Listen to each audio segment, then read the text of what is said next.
The fixtures, Premier League fixtures for Leicester City, what was it, yesterday? They played Brentford on the opening weekend of the season. Well, we now know who they'll play the week.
Push-up.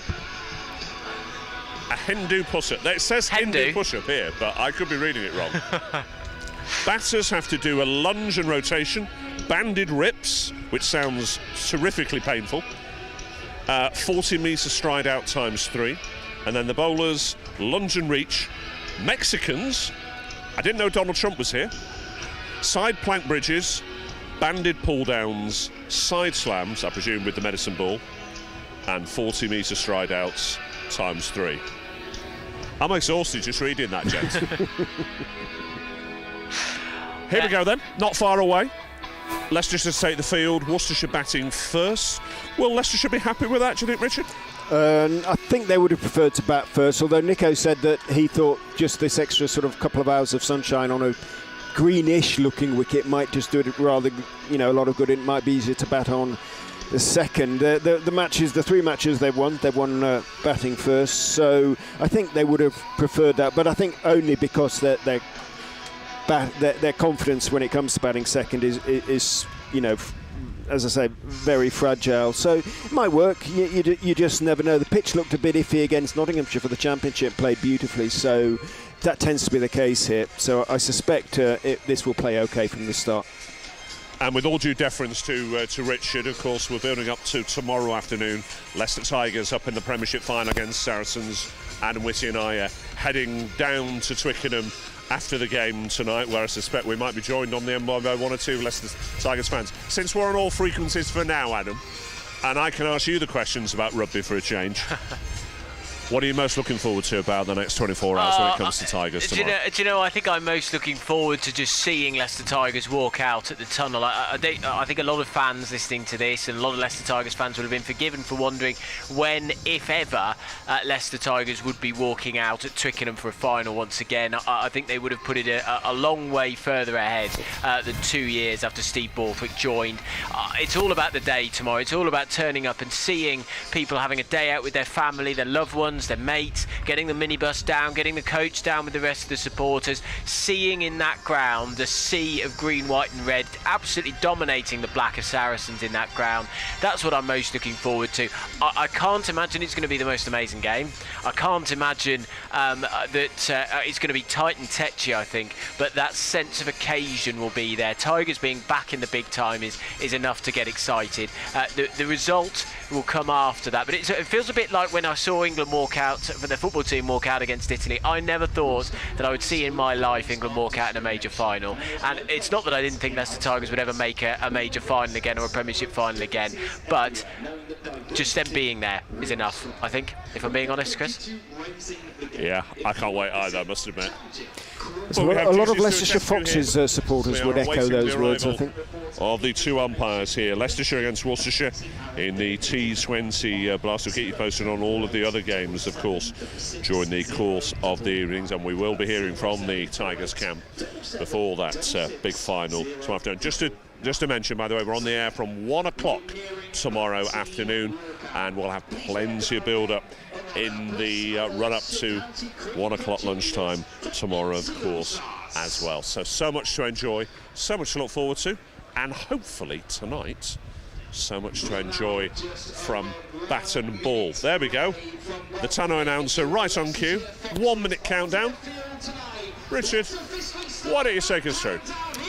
Well, the two umpires, Tom Lungley and, of course, former Leicestershire and England left-arm spinner Nick Cook. Those are the two officials tonight, and the match referee, Alex Swan. Even Graham, of course, his brother, slightly more successful in terms of the first-class cricket. Graham played, but Alec, absolutely no mean cricketer himself, and a very good match referee.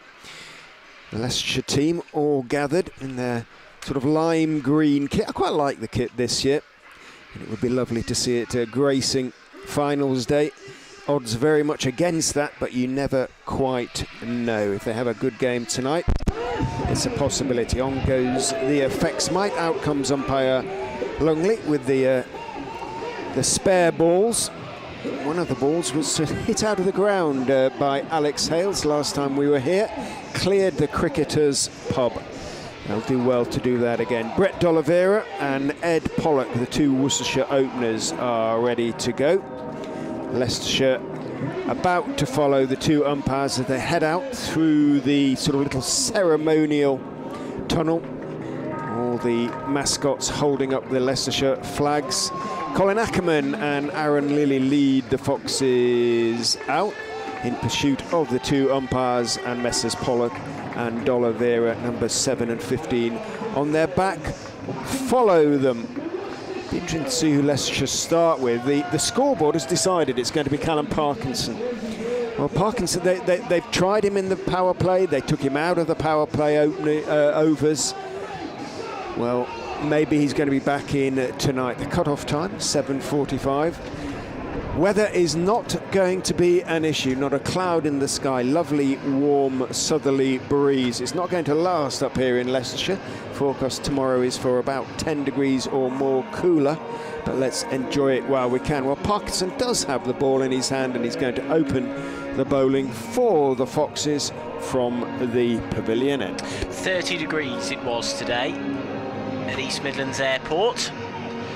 So it is a scorching evening in our part of the world, and not a jumper in sight round the ground as we prepare to get ready. But 3 changes for Worcestershire tonight, I think enforced firstly by Moeen Ali playing for England, Ed Pollock coming back in, Gareth Roderick replacing Ben Cox, Josh Baker in the team as well. You spoke about Worcestershire's form, Richard. That a sign, if anything, one of them of course is in force, but they are desperate to make some changes. Much are Leicestershire. We will discuss, I think, in the interval, the openers for the Foxes. Nick Welsh and Harry Swindles, but it's the bowling to focus on BBC Radio Leicester, as it is Callum Parkinson who will get us underway from the pavilion end. His first delivery is clipped away on the leg side by Pollock, and he takes the single. D'Oliveira at the other end. Brett D'Oliveira scored 55 in his last T20 match last week against Derbyshire in a defeat there. He's their top scorer, 250s, 264 runs. Top scorer in the championship as well. He's in very good nick, Mr. D'Oliveira. He will offer something with the ball as well. He scrapes his guard with the bat, now with his now with the spikes on his boot. And Callum Parkinson is ready to go. He started round the wicket. He's now going to go right arm over, and that's bowled to D'Oliveira, who defends. The 2 men out in the first 6 overs. You allowed 2 men on the bounce. We've got Vian Mulder right in front of us at long off, and then the other man is at deep mid wicket. That'll be Aaron Lilly as Callum Parkinson runs up. Bowl slog swept, that's high up in the air, and it's gone for 6. That's a big hit. It goes over the advertising hoardings into the seat in the popular stand, and D'Oliveira off with a bang. Parkinson tossing it up, taking the gamble. It's outside off stump, and D'Oliveira opened his stance, moved his front leg right out of the way, and heaved it over to cow corner. 6 runs, impressive hit. D'Oliveira onto 6. Parkinson up to the wicket now, but D'Oliveira makes room and cuts for 4. He's in the mood, is D'Oliveira. He's seen something he likes already and made room for himself immediately. A few steps back from his leg stump and cut through point for 4.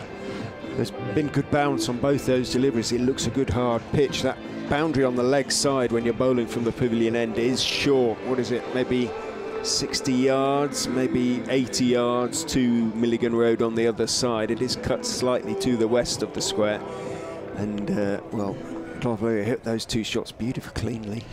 Parkinson then running away from us. He's up to the wicket. He bowls, tracks this one down and bowls him. That's a beautiful comeback. And the key man, D'Oliveira, has gone. He tried to do the same thing again, moving away, trying to make room for himself to carve it away on the offside. But the bails are off. The off stump is rocked back, and Leicestershire have their first wicket of the innings. D'Oliveira has gone for 10 of 4 deliveries, and Worcestershire are 11 for 1. It just seemed to gather a little bit of pace off the track. There's pace in it. There was pace in the track against Nottinghamshire. It's not the same track in the county championship, but it's what they're trying to do, and that just seemed to take him slightly by surprise. Just gathered a little bit of pace, accelerated off the pitch, and 2 clean hits, 1 miss, and he's gone. Yeah, it's a great comeback, and the typically excitable reaction from Callum Parkinson. Big fist bump. I enjoyed that one because he looked like he was going to be flayed all over the place, but he came straight back, did Parkinson, and has his man. The new batter in is Munro. Now this is a key wicket for the New Zealand overseas player for Leicestershire. 10th wicket of the season for Parkinson in the T20. Ackerman's warming up. Intriguing. As Parkinson is up, bowl slog swept high up in the air, and that's going to go for 4. First ball, goodness me. There's a big long boundary out there, and he came across the stumps, Munro, and heaved it through the gap for 4 runs. So quite an eventful first over. Worcestershire have decided they're going to come out and try and smack it to all quarters from the very off. Munro on to 4. Pollock is on 1. 15 for 1 is the score. Callum Parkinson 1 for 15 off his first over. It is a lightning outfield. It is rock hard, and if you do beat the infield, then it's going to cross the boundary almost certainly. But yep, very first ball, Colin Munro. It was slightly leg side to the left armour, and with the field up, he wasn't going to miss out. So it is going to be Naveen, Leicestershire's top wicket taker in the competition so far, with 16, one of the top wicket takers in the competition so far, the Afghan. And still yet to be confirmed whether he's going to get a slot in the 100. Surely. But you would have thought there'd be a lot of teams would have been interested in him as a potential wild card. He's going to be bowling from the Bennett end to the left-handed Ed Pollock, former Warwickshire man, of course. And his men out are at mid-wicket. Looking around to see where the other one is. In he goes, and bowls edge caught brilliantly, diving away to his right by Rehan Ahmed down there at short third man. He went for the big drive, thick edge, looked like it was flying down to third man. Ahmed, who was right on the edge of the circle, about sort of 10-15 degrees away from the bat in terms of the angle, flung himself to his right and took a lovely, clean catch, and another important breakthrough for the Foxes in the power play. Well, it's been all action so far, hasn't it? Crikey, we've had 2 4s and a 6, 2 wickets in the opening 7 deliveries. Naveen bowling a nice length there, and it was just pushed at. Almost a sort of orthodox dismissal that you don't often see. Deep slip there, and Ahmed, who is a young man, taking a good catch, showing his mobility and agility to dive to his right and take the catch. That was a great start for him. Sort of start that the Foxes have needed. Early wickets, and Pollock, just the 2 balls faced. A little bit hard hands. It was nowhere near there to drive at, but he can consider himself perhaps a little bit unlucky, but super work down there at short third man. So Jack Haynes, who's been in brilliant form in the county championship, a little bit less so when it comes to T20. Nobody really has been in good form for Worcestershire, have they, mate, apart from D'Oliveira? Yeah, this is true. He's got a little bit of time. We've only had 1.1 overs. He's got plenty of time.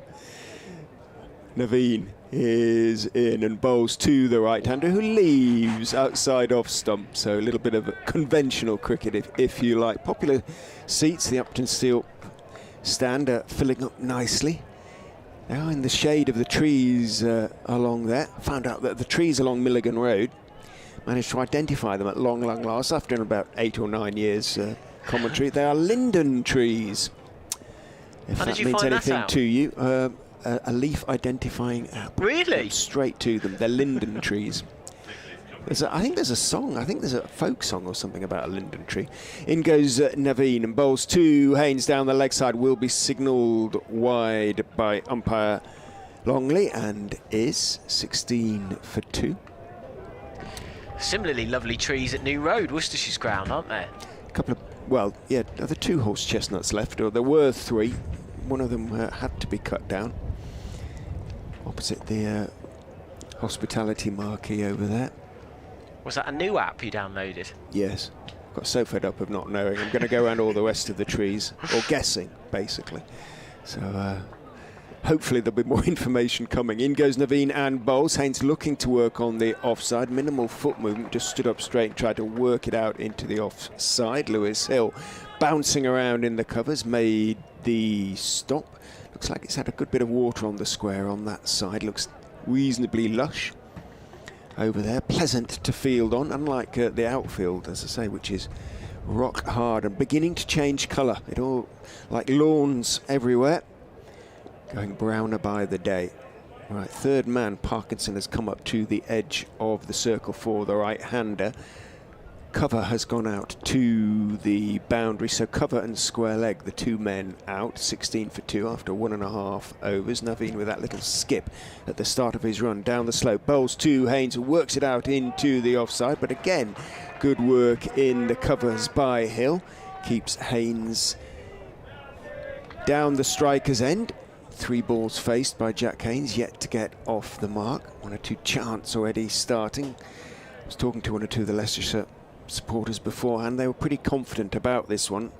The Foxes have beaten the Rapids 4 of the last 5 times that the sides have met. And as I say, Worcestershire not full of confidence at the moment. Leicestershire not either, but they will expect to win this one. Naveen is in, bowls to Haynes. Slower ball worked out into the offside. Off the cover boundary comes the fielder, who is Nick Welsh, who came into the championship side against Nottinghamshire during the week as a concussion replacement for Louis Kimber. Had a chat to Louis before, and he did say that he felt fine at the time, cross with himself for ducking into one from Pattinson, James Pattinson, the quickest bowler on the Notts side, right in the side of the helmet. But he did say the next morning he did feel a little bit dizzy.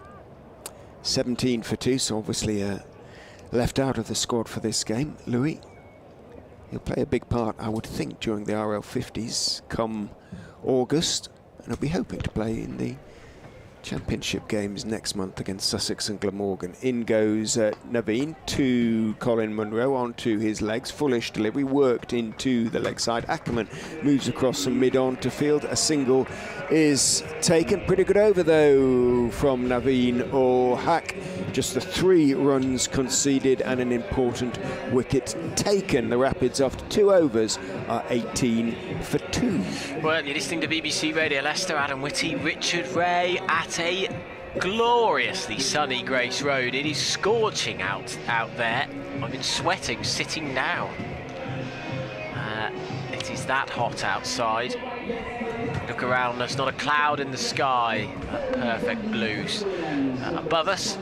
A little bit of wind. There's a Leicestershire flag fluttering in the breeze to our left there. Some supporters making their way in, holding a few pints of beer I can see over there. New bowler, and it's Vian Mulder, and almost gets through Munro. And Mulder took 3 wickets in the only Nottinghamshire innings in the county championship. The highest wicket taker, 102 runs conceded for his 3 wickets. This is second T20 match. Replaced Hamish Rutherford in that defeat to Nottinghamshire in the T20. They played Nottinghamshire twice in 1 week in both formats. Hammered in both. He took 4 out to Worcester in the championship match as well, so should help his confidence a bit. South African international all-rounder, bowling from the pavilion end. He's running away from us now. He's up to the wicket. He bowls. He's hit him on the pad.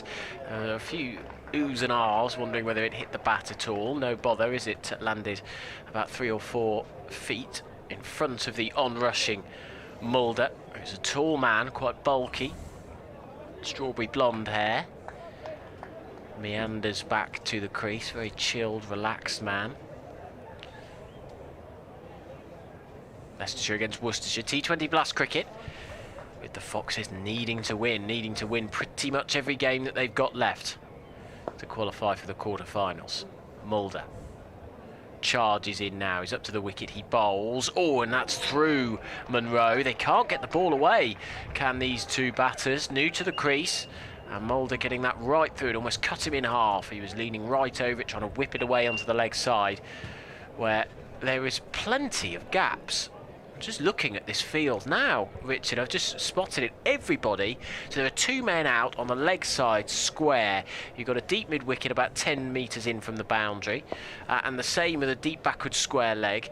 Everybody else, you've got a short fine leg, short third man, backward point, cover, extra cover, and mid off and mid on. Mulder bowls, and it's on the legs, which means that it's just guided away into the leg side by Munro. What they're trying to set him up for the short ball, maybe, Richard, or is he just going to try and bowl outside off stump? No, they can't be, because he can pierce the outfield so easily on the offside, so he must be trying. I wonder if he bowl it short, try and get the hook. He's going to go back over to the right-hander. Yeah, it's an interesting, I mean, they have all these stats and analysis now. They know where Munro likes to score his runs, so I'm sure it's all part of a plan. Here is Mulder then, up to the wicket. He bowls. It's a outside off stump. That's flashed at by Munro. Haynes. It's Haynes. Sorry, the score. I was very confused. I was panicked that I got the wrong batter for the first few balls, but I hadn't. It is Haynes. Now the scoreboard switches. So Haynes is on 1. Munro is on 6. 19 for 2 is the score. Worcestershire.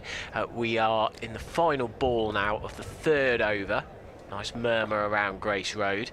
Pigeon flies right in front of us as Mulder past the umpire now. He bowls short, hit high up in the air. That's a huge heave, cracking shot, and bounces for 6 just over the rope. And he didn't really move his feet at all. It was perfectly timed. Not the right ball from Mulder considering the field. And he just leant across, whipped it wristily but uppishly.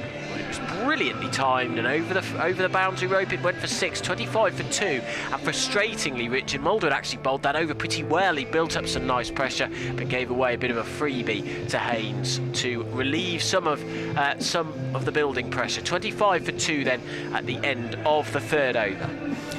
Yeah, I was going to say unfortunate for BN Mulder, but wrong choice of ball. And short-armed pull, really very straight from Haynes. Safe shot.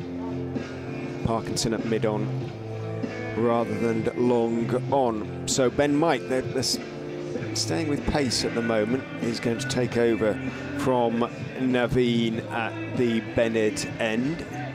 He's going to come around the wicket to Colin Munro, the New Zealander, with that slightly open stance, looks around him, sees the man out at mid-wicket and deep backward square. In comes Mike and bowls on off stump. Hesitation as it's worked towards backward point. The call was yes from Haynes, who was running to the danger end in theory. It was Rishi Patel closing on the ball from backward point. Munro, once he started, went very, very hard to the non-strikers end. Patel didn't bother throwing, but Munro had his head down and was charging anyway.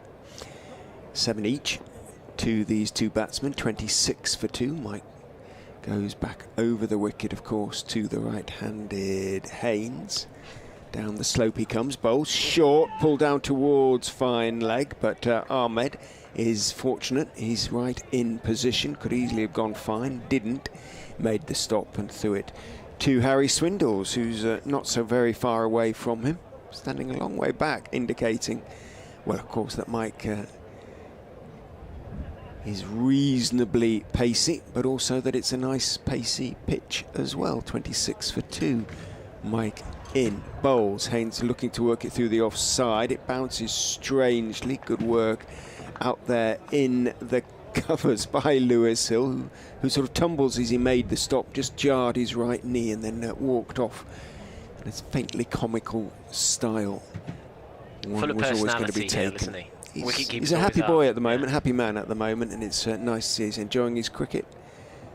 And I think he's particularly enjoying his family life at the moment, little daughter. Round the wicket comes Mike to Colin Munro. Bowls clipped in the air, just short of mid-on. Ackerman makes something of a Horlicks of it. He didn't know whether to come forward, then he didn't know whether to form the long barrier. He kind of did neither. It bounced off his knee out towards the deep mid-wicket boundary. As a consequence, Munro was able to pick up a couple, but again, an indication of the difficulties of fielding on this outfield. It really is a bit of a lottery. That was a hard one. I wouldn't have wanted to have been in the way of that, but as you say, it was misjudged and it ended up clattering for me. It ended up having to dive for cover. Went a long, long way, didn't it, in the end? Mike is in to Munro, who tucks him off the back foot into the leg side. Ackerman runs in from mid-on and fields. Munro takes one, moves into double figures on to 10, 30 for 2, just 5 off the first 5 balls of the over. Can he come out of it well with another single at the very most? Haynes looks round because he sees mid-wicket and backward square heading towards the boundary. They're both about 10 yards in from the ropes on the leg side. Mike is in, bowls full. Haynes lifts him over extra cover for 6. Just picked it up, and once again, I thought that was 6 easily. I thought it was 6. Surely that was 6. Well, it's signalled 4, so no doubt the umpire knows best, but I thought that was 3 or 4 feet over the ropes, to be honest. So did I. Well, I don't know whether that'll be changed afterwards, but anyway, it's been given as a 4. Haynes on to 12, 34 for 2, and once again, one of the Foxes, actually, I can see Nick Cook asking about that. He's asking about who's going to be bowling at this end. So, 34 for 2 after 4 overs.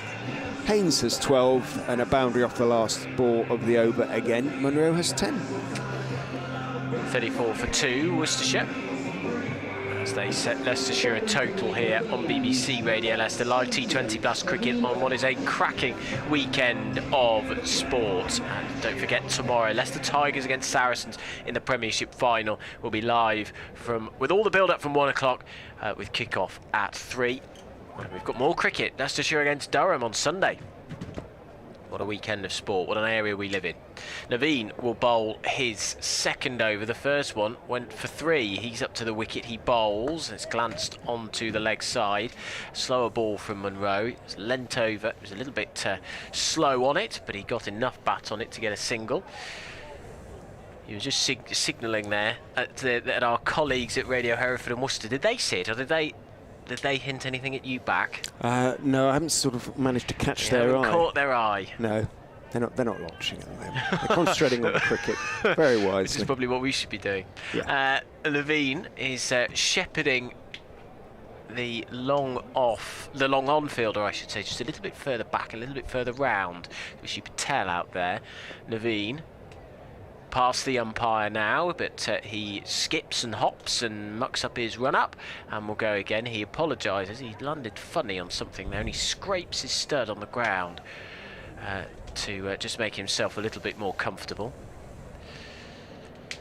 The Foxes in 8th in the North Pool, Worcestershire in 9th. The bottom 2 teams, Worcestershire pretty much already out of it. They've won 1, lost 7 of their 8 games. Leicestershire have won 3, lost 6 of their 9. Naveen, all in green, up to the wicket. He bowls a full delivery. It's driven down the track. They get a single, and Colin Ackerman will field. Naveen stuck out his right leg to try and stop it. I think he may have jarred his knee in the process. He nods his head to Colin Ackerman, suggests that he's all right, but in a little bit of discomfort. And again, this very strange field to Munro that we have, which has a deep backward square leg, deep mid-wicket, but they are about 10 metres in from the boundary. And then everybody else inside the ring, the offside packed full of fielders. And Naveen sends the 2 fielders a little square out on he's forever just waving them a few feet before every ball he bowls. It makes no odds. He really does gallop in, Naveen. He's up to the wicket. He bowls full, clipped away on the leg side. They'll get at least a single. They look for 2. No, it was comfortably fielded by Mike. I thought there might have been a second one in there. I was completely wrong. 37 for 2 is the score. Munro on to 12. Haynes on to 13. These 2 had a bit of a slow start, but just beginning to tick along a little. Travels so quickly across the ground, doesn't it? It's going to be rock solid out there, that outfield. The ice rink, as our Australian players used to call it. 4.5 overs gone here at Grace Road on a gorgeous, gorgeous evening in Ayleston in the centre of Leicester. Ground's filling as well nicely, isn't it? Good crowd in now. Nice little murmur around. Nice atmosphere on this Friday evening. Naveen bowls, and this is hit high up in the air. This should be caught by Ackerman at mid-off and is taken comfortably. It was completely mistimed by Haynes, who clothed it going for the drive uppishly over mid-off, but he completely clothed it. Ackerman backtracking, welcomed it into his grateful hands. The 3rd wicket goes. Leicestershire have made a decent start here, and Worcestershire are 37 for 3. Yeah, I thought he got a bit more of it than he actually did, but I thought it was heading our way just for a moment, but it was more vertical than horizontal, and Ackerman unfussily just backpedalled and took the catch calmly enough. 2nd wicket for Naveen ul Haq, 2 for 6 from 1.4 overs now for the Afghan, and to a certain extent Worcestershire batting like a side without too much confidence. And the odds show, or the stats show, that if you lose 3 in their power play, more often than not you go on to lose the game. So at the moment the Foxes in the box seat. The 2 water carriers for either team wander on. Gavin Griffiths with a lovely hairstyle, curtains he's got there, makes his way off the field. And again for Barnard they have a specific field. There's a short cover in for him. And my 3rd man is the man out as Naveen bowls, and it's defended, guided away into the offside. There is no run. I'm trying to see where the other man is. Have they just got 1 man out? Oh no, deep mid-wicket. This is the problem if you play all in green, Richard. You lose people. You lose people in the outfield. They are pretty much the same colour as the outfield. Interesting that Ed Barnard should be in at 5. Very much an all-rounder, Barnard. Almost a... in no sort of form with the bat in this competition. They're struggling. As Naveen skips as he starts his run up. He runs away from us, he bowls, and that's driven down the ground along the floor and is fielded. There is no run. Well, that is the end of the over. Naveen's second over just going for 3. His figures are 2 overs, 2 for 6. Goodness me, Leicestershire on top here at Grace Road, Worcestershire 37 for 3. And you're right, Richard, it's interesting that, you know, the Barnard should be coming in so early. They made quite a few changes for this match. They're missing a couple of names. The one person that always surprises me that he doesn't come in early is Dwayne Bravo, international all-rounder. Certainly when I was growing up, he was, you know, he was a man, he was more of a batter, wasn't he? But he's been mostly doing his stuff with the ball. Vian Mulder from the Bennett end is in, bowling full to Colin Munro on leg stump, digs it out, clips it out towards Ackerman at mid-on, takes 1.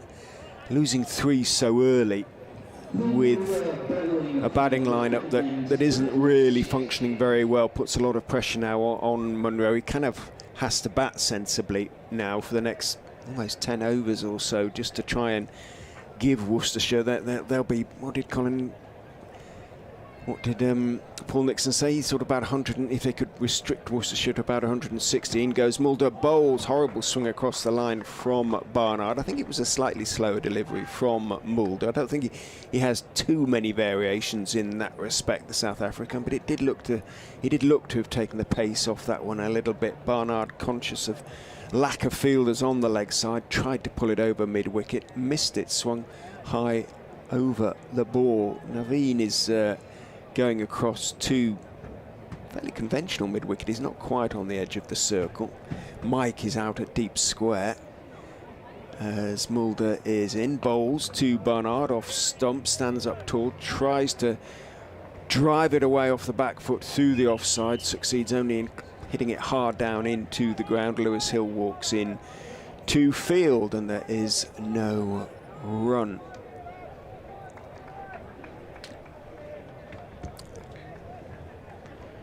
Mulder has a word with Ackerman. I would imagine in English. I don't think either of them particularly fluent. Well, Mulder might be fluent in Afrikaans, actually. And he goes and bowls an attempted ramp, and a good one by Ed Barnard. Lifted it just wide of Harry Swindles, and I say just wide.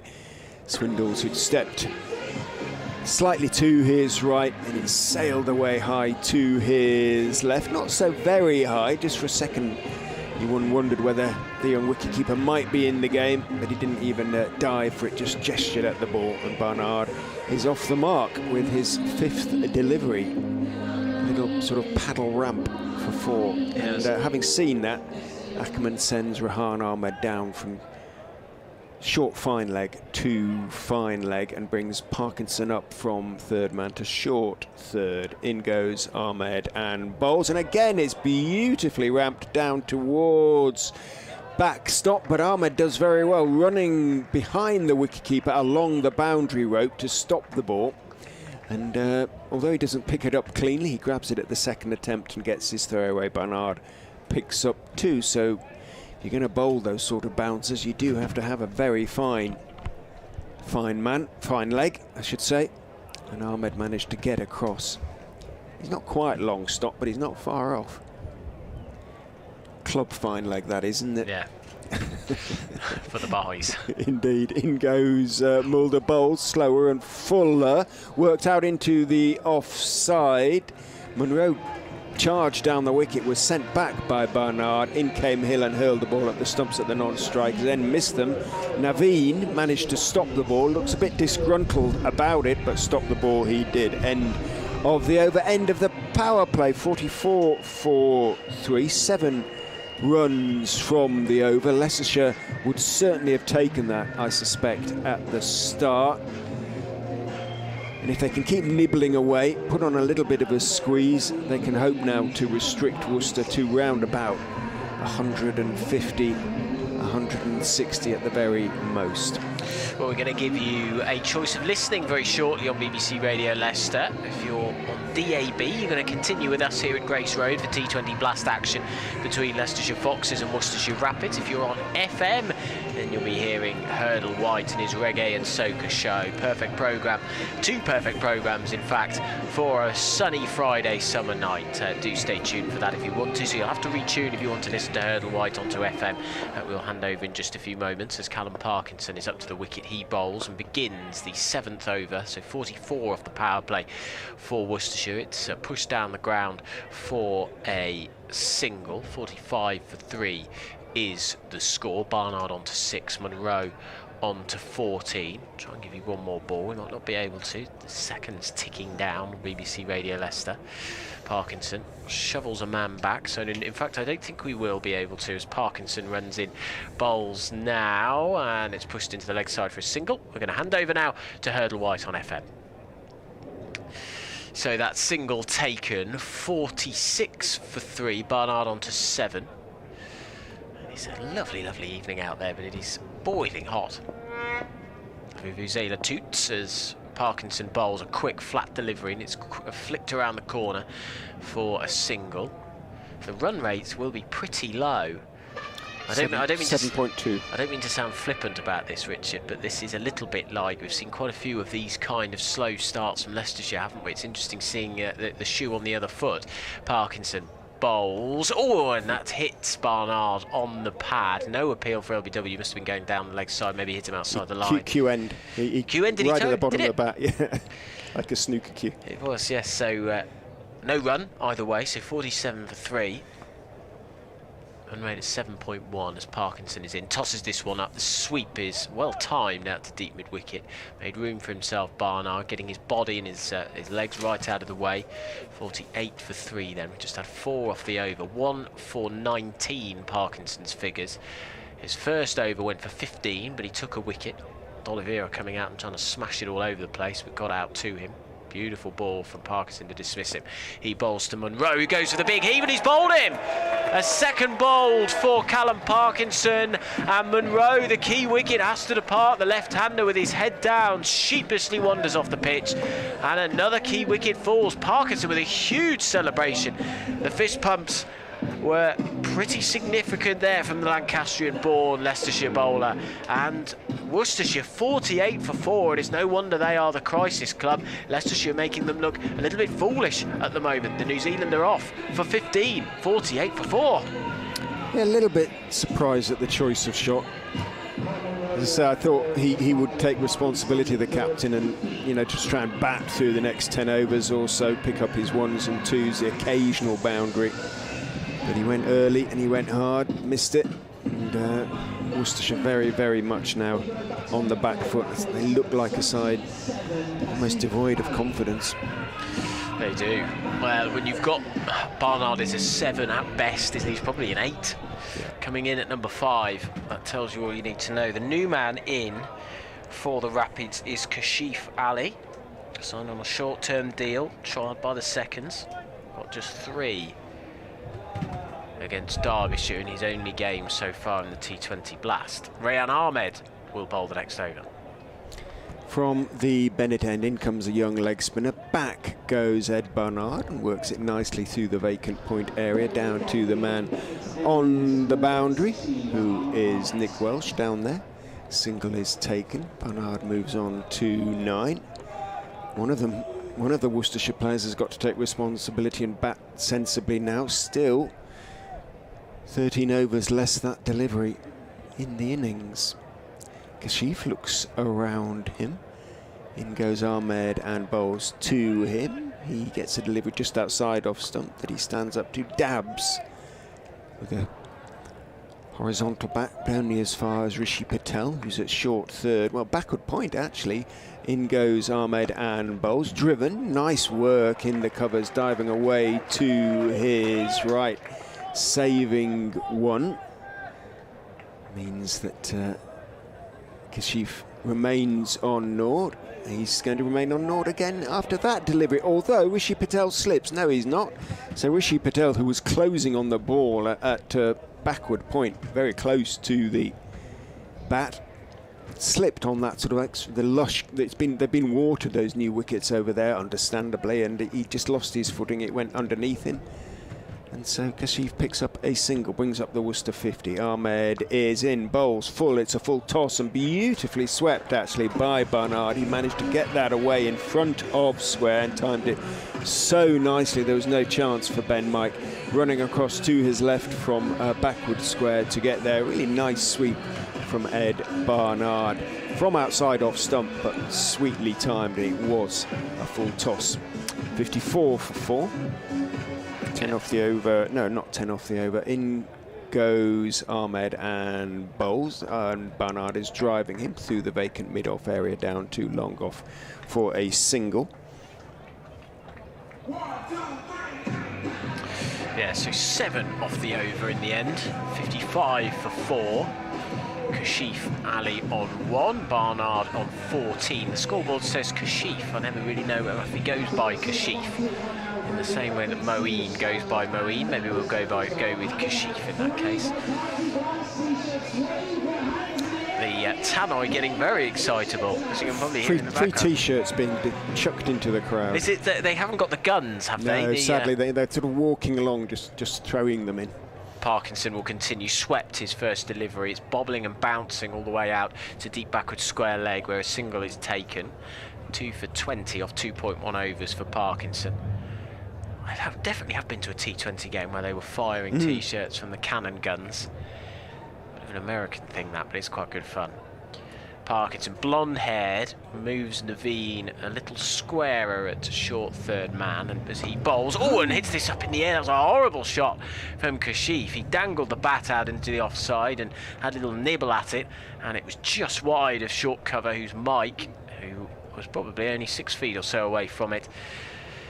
Colin Ackerman comes into that position. Mike sent to point as Parkinson comes in. Down the track he goes. He's in on the pad. It's a long way down the track. That was very ambitious from Parkinson. Probably one of those ones that if you got it on DRS, then it might have been hitting the stumps, but you can't give that out. It must have been a good 8 feet down the track, mustn't he? I mean, yeah, he might well have gone on to hit, but it's impossible. Nick Cook saying I can't give that. 57 for 4. Parkinson bowls to Barnard, who's beaten outside off stump. There's an appeal for a stumping. He's got him. That's brilliant work from Harry Swindles. Barnard was very casual in his slog sweep where he came down the pitch a little bit, and Swindles whipped off the bails in an instant. There was a big appeal. I'll be honest, I thought that was ambitious too, but I was wrong. Swindles had spotted that he was out of his crease, and he has to depart. 57 for 5. Worcestershire in all kinds of trouble here on BBC Radio Leicester. The Fox is on fire. Yeah, really poor shot from Ed Barnard. He, like Monroe, got on to 15. And yeah, there's always going to be a risk when you play shots like that, but surely you make sure your back toes are anchored in some way to let them slip out like that. Particularly when you think of how you play a sweep, which is where you move your back foot back anyway. Ordinary, wasn't it, a little bit? So I find that extraordinary that he was able to be stumped. He'd obviously had a bit of a chassé down the stumps, but it was out of his crease. It was just a badly executed sweep shot. Very strange behaviour. The behaviour, I'm afraid, of a number 8. But 57 for 5. Now, Roderick is the new batter in. Is that the new? Is that the ex-Gloucestershire? Yes, it is. Yeah. And very much a bowling all-rounder, really, Gareth Roderick. No mug with the bat, but you shouldn't be coming in at number 7 in these circumstances. Parkinson then, 3 wickets to his name. He tosses the ball, that beats him outside off stump. There's another appeal for a stumping. Lovely, lovely bowling from Parkinson. That was too good for Roderick, and beats him. First time he's taken 3 wickets in the comp this season. Yeah, he's been pretty consistent, apart from the last 2 games. Went pretty heavily, 10 and 8.4 and over, 9 wickets at an average of 30. But he bowls now, tosses this one up, and that is a pretty ugly shot. A little foot movement from Roderick. He gets enough bat on it, dribbles away into the offside, and that's the end of the over. Very successful one from Parkinson. 57 for 5 is the score, so just 2 from it. We are 9 overs through. Leicestershire very much on top. The run rate just over a run a ball. Yeah, they shouldn't lose this from here. That's for sure. They can't lose this from here. No, obviously they can, but they mustn't. Yeah, is what I'm saying, essentially.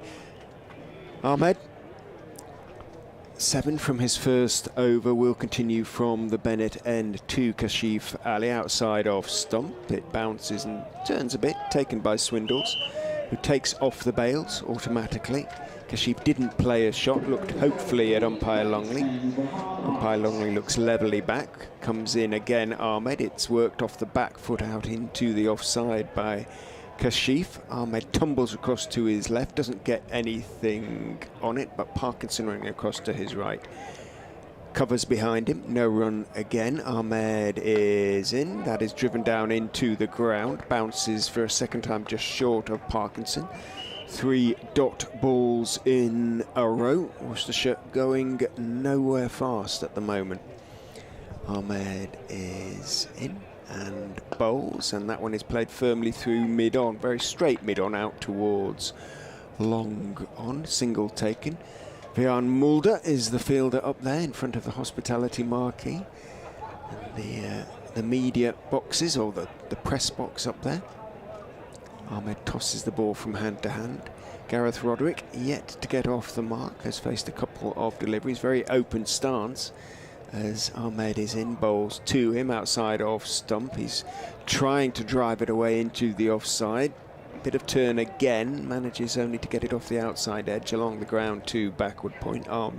Rishi Patel is the fielder, just a single from the first 5 balls of the over. Ahmed is in, Roderick is clipping it firmly out towards mid-wicket. Ackerman fields, and end of the over. Single is all that it yielded for Worcestershire. Leicestershire completely on top at the halfway stage. The Rapids going very slowly. They're 58 for 5. You're listening to BBC Radio Leicester, DAB, the BBC Sounds app, the BBC Sport website and app as well. Thank you so much for your company this evening on a sweltering afternoon and evening in Leicester and Leicestershire. I hope you've had a lovely day wherever you are. You're getting a nice tan, maybe you're in the garden listening to us, in the car on the way home, sat in a pub garden perhaps. That'd be nice. 58 for 5 is the score. That run rate under a runner ball, and you can tell this is the team that's bottom of this competition. Wonder what, and I'm not 100% sure on this, it could be, I'm sure there are no point speculating, but what the worst record is. There's a long way to go for Worcestershire. They've got plenty of games that they can win, but if they perform like this in all of their games, they're not going to win many. Ben Mike will bowl the 11th over of the innings. He's up to the wicket, he bowls. It's played into the onside, and it's fielded by Lewis Hill, at mid-wicket. Pointed out to me perfectly correctly that Gareth Roderick's actually a wicket-keeping all-rounder, not a bowling all-rounder. Apologies, folks. But he is, he's ex-Gloucestershire. Yes. Yes.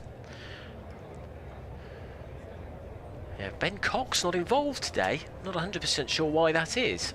So he's Mr. Reliable, really, for Worcestershire, isn't he, Cox? But not in form.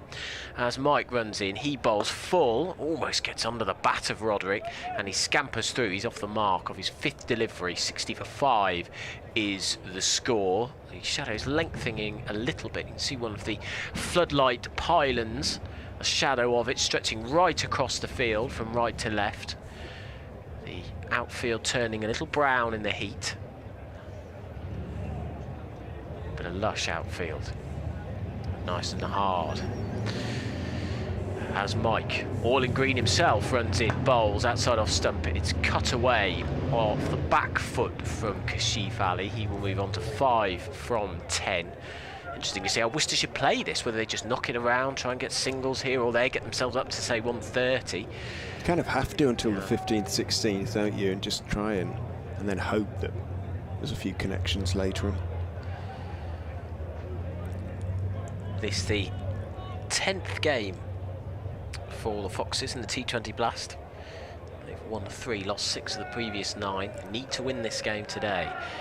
Look like they will as Mike bowls it. It's hit high up in the air. It's shanked somewhat, and it should be caught, and it is by Hill at long on. And Worcestershire are in dire straits here. Leicestershire are all over them, taking wickets for fun. And the Rapids have barely timed a ball all day. They have lost their 6th wicket, and they are in a lot of trouble at the moment, struggling to garner even a slow store, even keep up with a decent run rate as it stands. They are 61 for 6, and Roderick has gone for 1 of 6 balls. Again, just a little bit hard to understand the shot, really, given there are still pretty much 10 overs to go. Well, not complaining, but no, neither am I. From scratching my head a little bit. They, as I say, they look like a side of kind of giving up in the competition a little bit. You never quite know how they're going to bowl, or Leicestershire going to bat, but they not that a side that doesn't care, but but as I say, a side that knows it's not going to qualify and is getting through its games as best it can, really. Well, I'm taken back to Tuesday night in the cricket show, Richard, where you talked about Nottinghamshire fans sending Leicestershire fans messages that weren't crowing about the victory and the manner of it in the county championship. Were feeling a bit sad about it, that they wanted a team to be competitive. I think it's a similar feel about this, really, watching a Worcestershire side that offers so much struggling. Dwayne Bravo is the new man, as it's a short delivery first up. Nice one by Mike, and Bravo ducks underneath it. Yeah, you're left feeling a little bit hollow watching these kind of performances, even though, you know, I suppose we come with a little bit of a Leicestershire bent, don't we? We are Radio Leicester after all, but you want to see a competition, you want to see a contest, and we're not seeing that at the moment, and neither, really, apart from Birmingham Bears, who were beaten at New Road a few weeks ago. It's been the case throughout the competition. Mike runs away from us. He bowls a slower delivery, hit into the ground by Dwayne Bravo, the incredibly experienced West Indian. Just 3 from it. And the wicket. 61 for 6. Mike 1 for 12 off his 2 overs. And we have finished 11 of them now. And Worcestershire just holding on to their final 4 wickets. Again, I am surprised that Dwayne Bravo comes in at number 8. I mean, maybe he just fancies himself less with the bat. Maybe he sees himself as out of form, but he was always a crackerjack, wasn't he? He was always a really exciting player. And that's been for the best part of 15 years, probably. Maybe he's at the stage where this is where I bat, and that's it, really. Number 8, who knows? Colin Ackerman, hurrah! He's going to have a bowl in the competition, I think, for the first time. Yeah, it is. This season, the world record holder in from the Bennett end bowls, and on the back foot, Ali works it nicely away down towards the point boundary where Nick Welsh feels a single is taken. Ackerman clearly has recovered from the intercostal issue that has prevented him bowling for much of the season, essentially. The captain is in and bowls, tosses it up nicely, worked by Bravo, but only as far as Ahmed at short mid-wicket. I do like the way Ahmed carries himself in the field. Solidly built young man, but he's very much on his toes. Back goes Bravo, punching that one out through the vacant mid-off area, down towards long off, takes 1. Ackerman at source of a bit of controversy this week, hasn't he? I don't know if you've seen this.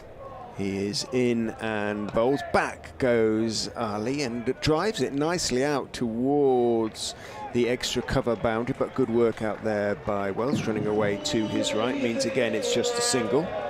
He's not in the Netherlands squad. Correct, yeah. They played England today. But quite a few of them. In goes Ackerman bowls, worked by Bravo out towards square leg. Again, won quite a few of their Dutch sort of qualified sort of county players weren't given permission to play. No. I don't understand it, really, because I thought they had to give them permission. They did. Well, I think it's the individual players have decided that they don't want to go because they don't want to give up their more lucrative county contracts. Ackerman is in. Again, it's clipped off his legs, this time by Kashif, out towards mid-wicket. Might be 2, but no, running across to his right. Lilly, who hasn't seen much of the ball in this innings, gets his throwaway, and once again it is just a single. So 5 singles from the Ackerman over. 66 for 6, the Rapids after 12. Yeah, Lily hasn't seen much of the ball because he's fielding on the boundary, Richard, not to be too flippant about it, but we haven't seen the ball go much out there at all, have we, during this Worcestershire innings? Just to go back to that Netherlands discussion, yeah, Peter Seelaar, the Netherlands captain, discussing his frustration, and when you get plundered for 498 in 50 overs, you can sense that frustration. But you're right, Ackerman, one of a number of players, but he was one of the more high profile. Rian Ahmed to bowl his third over. It's a flat, straight delivery that forces Kashif Ali back. He's 8 of 14 deliveries in his second T20 professional match.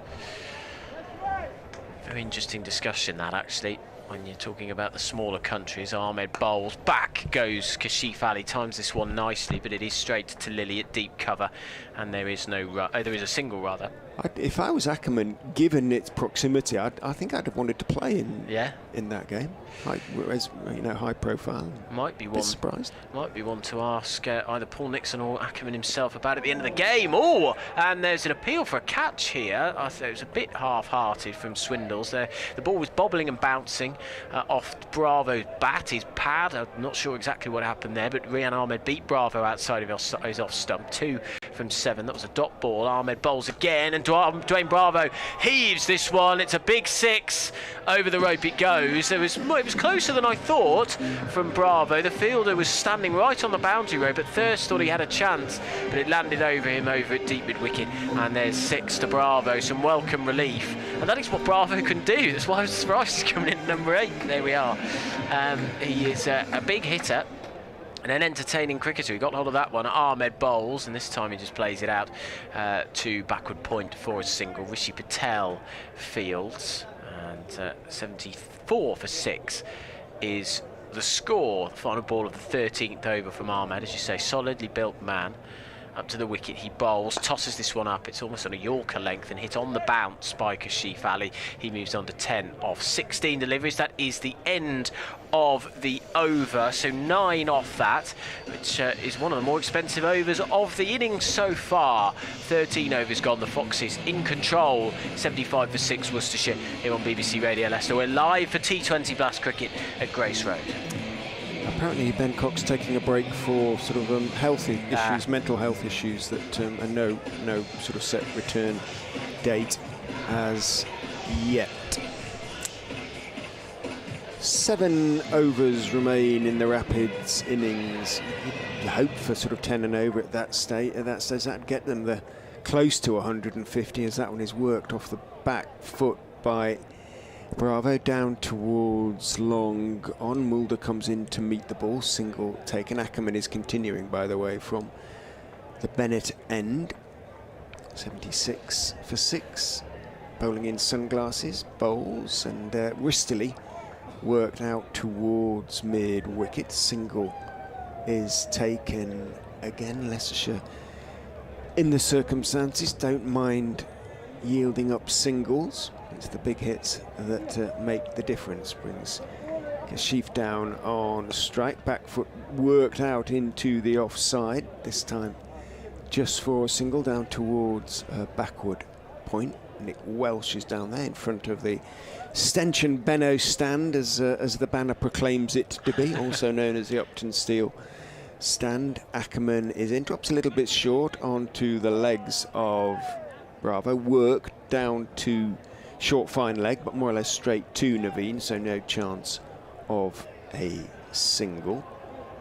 A couple of changes to the field for the next ball, the 5th ball of Ackerman's over. He's strengthened the offside a little bit, runs in and bowls to Bravo, who dabs it down towards deep backward square. Could have been 2. They decide not to take on the arm of Ben Mike running in from deep backward square. Possibly wisely. He's not quite as quick as he used to be. Dwayne Bravo settle for a single.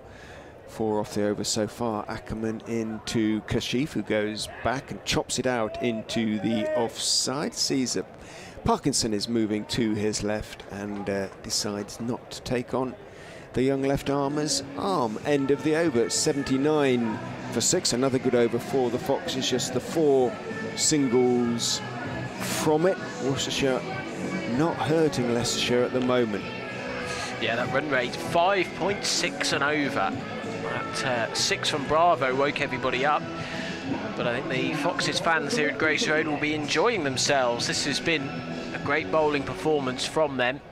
And Worcestershire have been a little bit insipid, quite frankly, as Parkinson will bowl his final over outside off stumpy bowl. Swindle's been red hot with the gloves, hasn't he? Another stumping. The Bravo was well within his crease, but that was great quick work from the Foxes wicket-keeper. He just resettles the stumps. He's in a rather showman way, makes everything ready, does Swindles as Parkinson bowls, and Bravo waits for this, cuts it, carves it almost out into the offside. It's fielded by a man there at deep cover who whips his arm through, and through it goes to Swindles behind the stumps. 3 for 22 from Parkinson. As he comes away from us now, past the umpire, he bowls, and this one's hit high up in the air by Bravo. Could this be caught? No, it's 4. Lands on probably about a foot in front of the... yeah, that looked like a 4 to me, which just possibly by a couple of feet at most. It landed in front of the boundary rope and bounced over into the stand there. I thought the fielder out of deep mid-wicket was in the game, but it was too square for him, and it bounced away for 4 runs. 84 for 6. Kashif Ali gets the 4 there as Parkinson bowls down the leg side. Is it the pad or the bat there? What's the umpire with interest? He raises the knee and taps it, the umpire, so Kashif Ali stays on 16. But the score moves on to 85 for 6. Bravo on 12.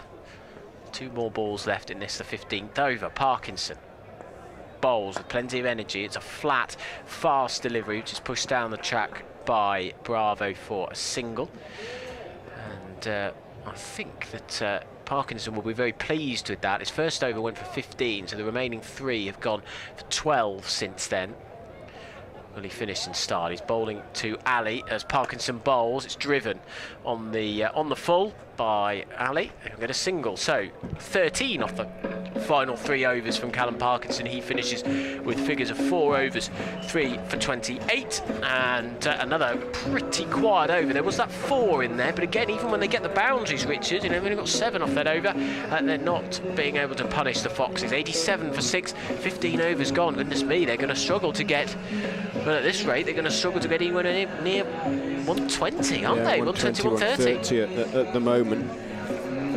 I don't think we're getting ahead of ourselves. You know, the pitch looks to be playing reasonably well to me. There looks to be a little bit there for the spinners, but when you only have to chase 6.5 and over, then you don't have to go bonkers straight away. They might do what Hales did the other night and try and get them all in the power play and get fairly close to getting them, but at 10 and over, they're only going to get 140, aren't they? Ahmed is in, bowls onto the leg stump of Kashif Ali, who clips him out into the leg side, only as far as Ben Mike, coming in that bright sunshine down there at square leg in front of the popular Geary bar at the moment. 88 for 6. Ahmed is in, flatter delivery. Bravo goes back and tries to punch it through the offside, can only pick out Ackerman, who is on the edge of the circle at extra cover.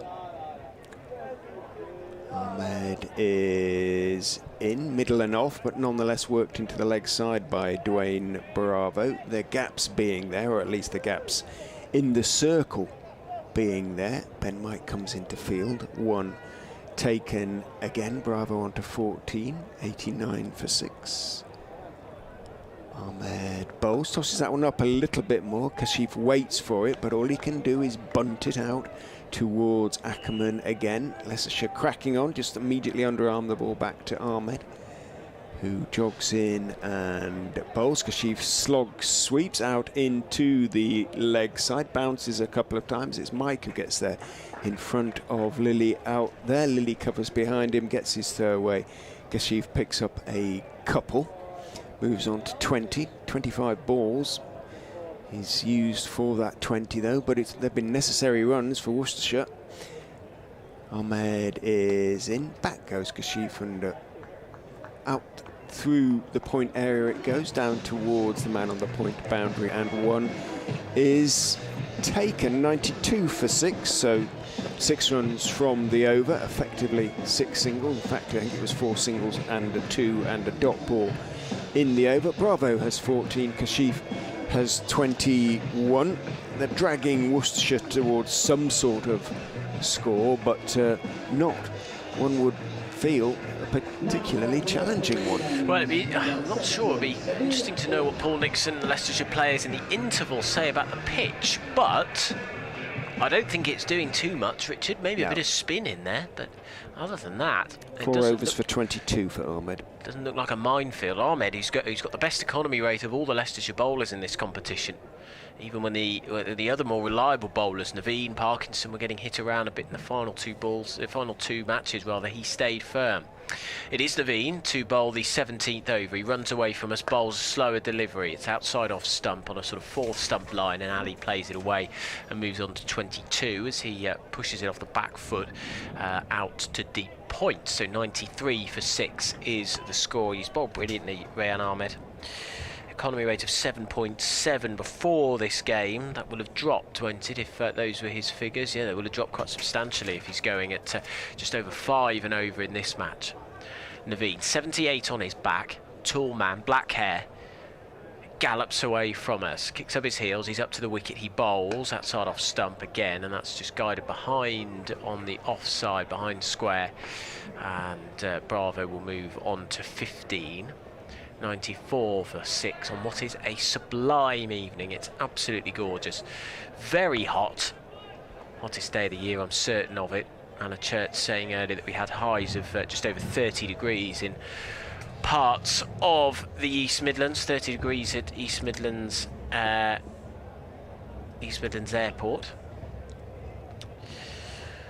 I think it was 30.6 at Sutton Bonington today, up near Loughborough. Naveen bowls, drags this down, it's pulled, a slower bouncer from Naveen. It's one of my favourite deliveries of his. And the motorbikes charge past us. It's a feature of watching sport at this ground, isn't it? Can be, yeah, the Outlaws and their, what do they call them, Harleys. Come down Milligan Road, or a few of them. Are they sort of leather clad with handlebar moustaches? No, it's a chapter. No, it's a chapter. Oh, is it? The Angels. They have a house. They have a house? Yeah, with a big banner on it just on the corner. You can probably hear the revs in the background from those Harleys as Naveen runs away from us. Up to the wicket he bowls, full delivery driven by Bravo, straight to what is a sort of a wide extra cover there, and there is no run. 95 for 6, and again, 17 overs.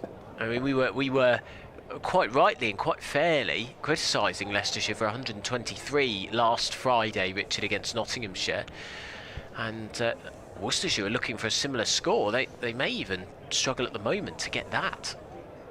In all honesty, 95 for 6 with 2 balls left in the 17th over. It's Naveen who holds the ball to his chest. A few stuttered starts, and now he gathers pace as he bowls. This one's high up in the air. This could be caught, will it, or is it over Mike's head? Yes, it is. Oh, and that hits the advertising hoardings right in front of a man with a floppy hat who didn't move at all, but it's taken a chunk off that advertising hoarding that tells you that Leicestershire won the 1975 One-Day Championship.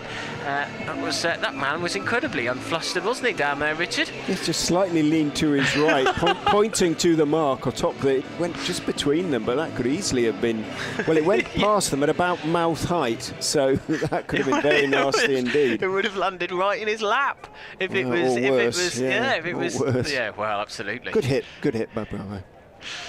Yeah, it was over Ben Mike. I thought he was in the game at first, but it was well timed. Bravo on to 21. Naveen bowls and he goes for a big heave and he's nicked it behind, and Bravo walks off the field. He looks disgruntled as he does so. He went for the big heave again, but got a feather through to Harry Swindles behind the stumps. And Dwayne Bravo has to trudge off. A 7th wicket falls. They landed a big blow in that at the end of the over.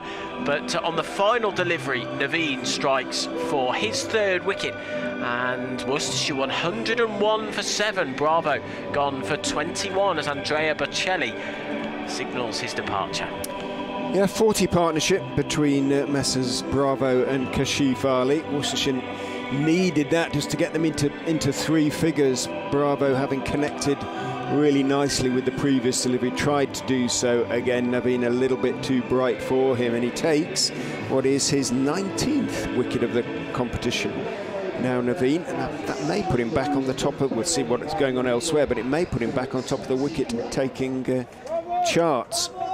Remember, he finished top of them last season with 26. 101 for 7, and he has got one over left to come. Ben Mike, 1 for 12 from his first 2, is going to replace Ahmed, who's bowled out now at the Bennett end. Josh Baker, the young left-arm spinner, who at the moment is famous in his career for getting carted around by Ben Stokes, of course.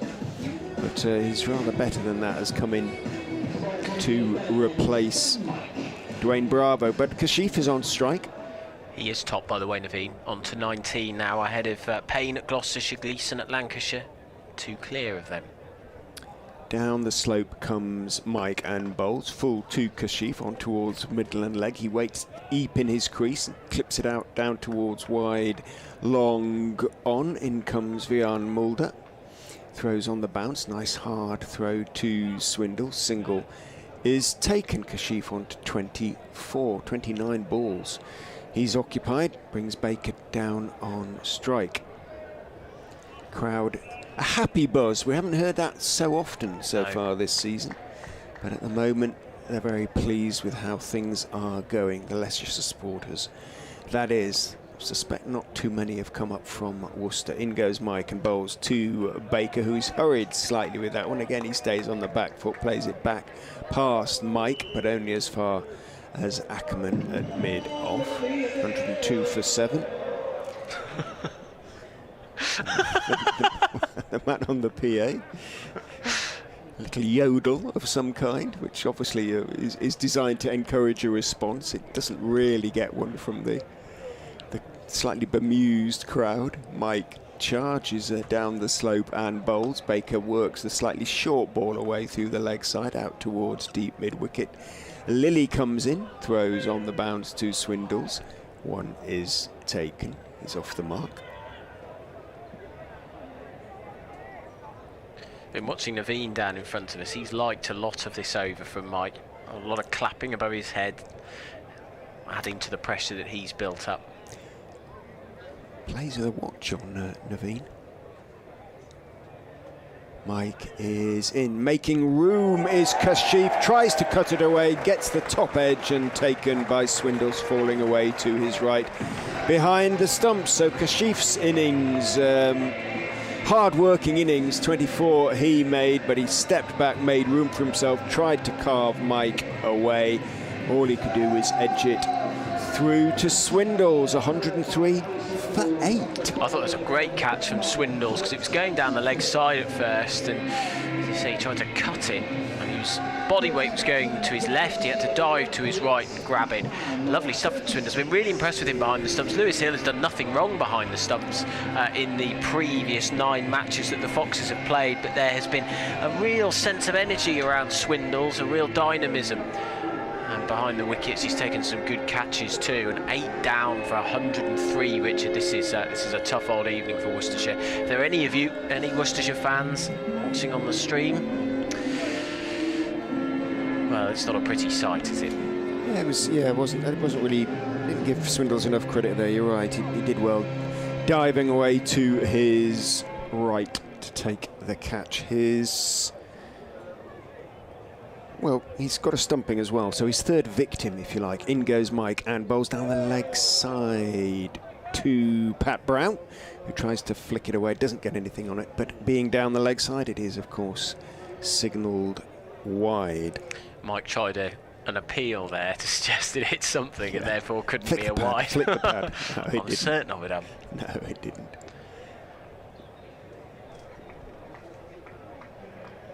4 balls of the over then bowled.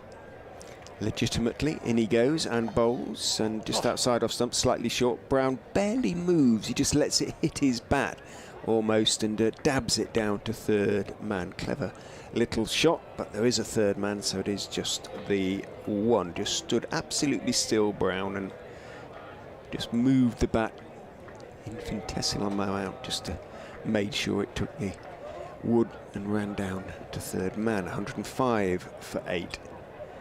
Baker tall young right-hander, bats right-handed. In goes Mike and bowls to him a bouncer that he sees fairly late and ducks beneath just at the very last second. Good bouncer from Ben Mike, 105 for 8 at the end of the over. 3 runs from it, and of course the wicket, just 2 to go, and Worcester not going to get 120. Well, we've seen Leicestershire score 89 on this ground, and the 123 they scored against Nottinghamshire last Friday in pretty decent conditions seemed a really poor display from them. Worcestershire are looking like they're going to struggle to get up to that and match it. Naveen will bowl his final over, 3 for 15 he has got. That's 8 wickets for 26 he's got against Worcestershire so far in this T20 blast. The 2 matches, Leicestershire winning at New Road in pretty impressive in pretty impressive fashion. 26 runs they won by there. Worcester looked like they were trying there, didn't they? Yeah, they did. Not sure they do really. Naveen is up, he bowls, and that's outside off stump. And again, Brown plays that very strange shot where he just sort of dangles the bat and hopes that he guides it off the face down to third man. This time he completely misjudged the line, the length, the direction. Everything of it. Some bit of noise down below us. Somebody, I think, slapping some advertising hoardings or something to get the crowd and the atmosphere going. As Naveen gallops in now, he runs away from us. He's up to the wicket. He bowls a slower delivery. It's full, and on the half volley, driven by Brown, who scampers through for a single. This big tall man is Brown. 40-20 eyes for England. Probably would have been wanting to be out in the Netherlands at the moment.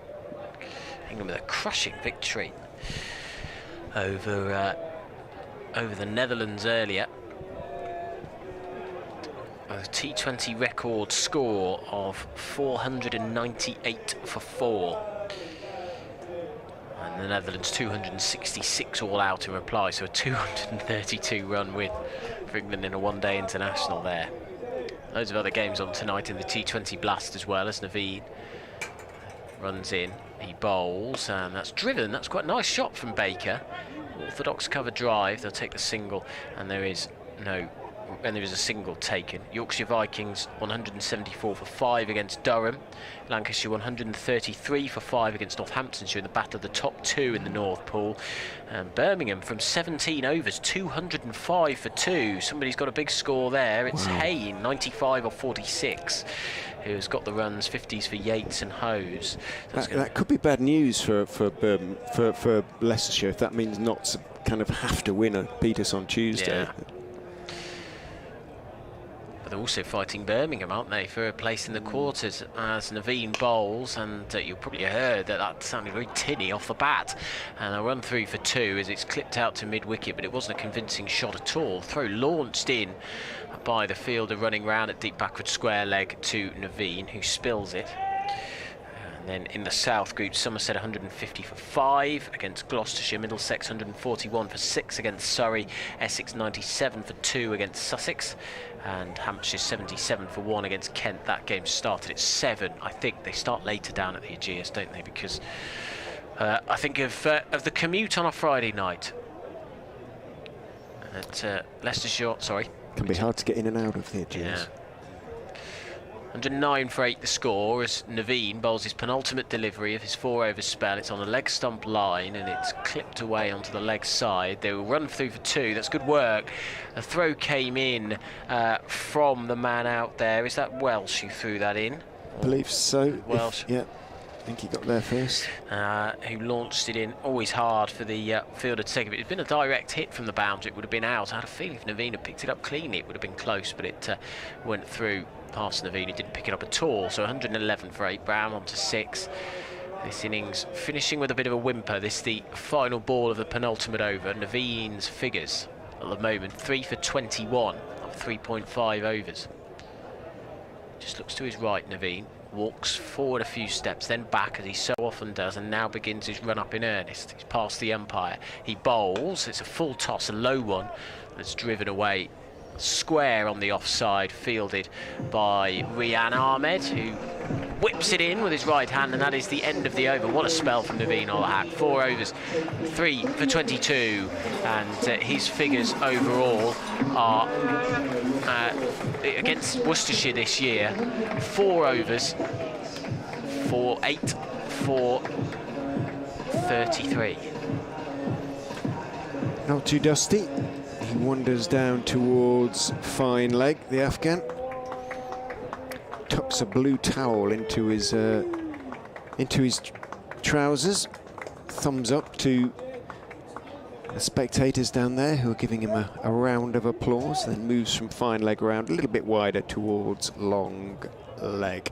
Ben Mike's going to finish off the innings from the Bennett end. He runs in and bowls very straight, but turn of the wrist from Brown, working it out towards mid-wicket. Baker responds to the call for a second, makes his ground fairly comfortably as Lilly came in from deep mid-wicket through to the non-strikers end. 2 off the first ball of the over, 114 for 8.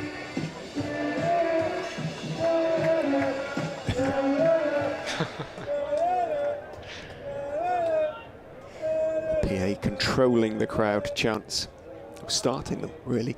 In goes Mike and bowled him, waiting for it. Brown again, minimal foot movement. It was full, almost Yorker length, and middle stump is leaning back, hit it quite low down. Then Mike Brown tried again with that minimal foot movement shot just to dab it down to third man. It was a little bit too straight, missed it, and is bowled. He goes for 9. Third wicket for Ben Mike. 114 for 9. Are the Rapids going to be bowled out before the end of the innings? The Rapids rapidly disintegrating. That was a very strange shot. There's been plenty of those in this innings. If I was a Worcestershire supporter, I've been very frustrated by the manner of some of the dismissals, the choice of shots throughout the innings, which has been very suspect. That was another one which I think he was trying to play a late cut to a full ball on middle stump. Yeah. Their attempts to play unorthodox shots, by and large, have not come off this evening. 114 for 9, 4 balls left in the innings. Mike is into the new man, Stanley, outside off stump, slightly short this time, cut down to third man. Callum Parkinson is down there now, and 1 is taken. Mike himself sprinted round to make sure he was backing up all the fielders on the leg side, being back on the boundary now. 115 for 9 brings Josh Baker back down to face the bowling. So every fielder on the leg side on the boundary, every fielder on the offside inside the circle, with the exception of 1 man out on the cover boundary sweeping. Mike is in, stepping back and making room is Baker, swatting it back down the wicket, bottom edge, and it just bounces fairly tamely back to Ben Mike, who jogs back to his mark. Doesn't need to, because we have started the final over. Leicestershire did make it. 1946, I think, was the time that they had to have started it by, and they did that by a minute or so. Mike is in and bowls a slow full toss that he's looking for. The Yorker clipped out or driven out into the offside, not really convincingly by Baker. Hill moved across to his left on the edge of the circle, running sort of backwards and diagonally, made this stop. Nick Cook joshing with Lewis Hill. I don't know what quite about, but there's a certain amount of byplay going on out there. Single taken by Baker, brings Stanley back down on strike. How many balls have we got to go? 1 for the young man to try and club it away somewhere. 116 for 9. In goes Mike and bowls. Big swing and a miss, taken by Swindles behind the stumps. End of the over and end of what has been a fairly feeble innings on the part of the Worcestershire Rapids. It's been good bowling too, let us be fair to the Foxes. Mike finishes with 3 for 22, exactly the same figures as Naveen ul Haq. There were also 3 wickets for Callum Parkinson. Those are the 9 wickets that have fallen, but Rian Ahmed also bowled very nicely, just conceding 22 from his 4 overs. The Foxes dominant essentially, and they will win them this match, barring an absolute disaster. Worcestershire 116 for 9. Well, you have to say, I think, considering the way that Worcestershire batted, it was the attitude, the impression they were giving, the manner in which they approached the innings.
They mustn't fail.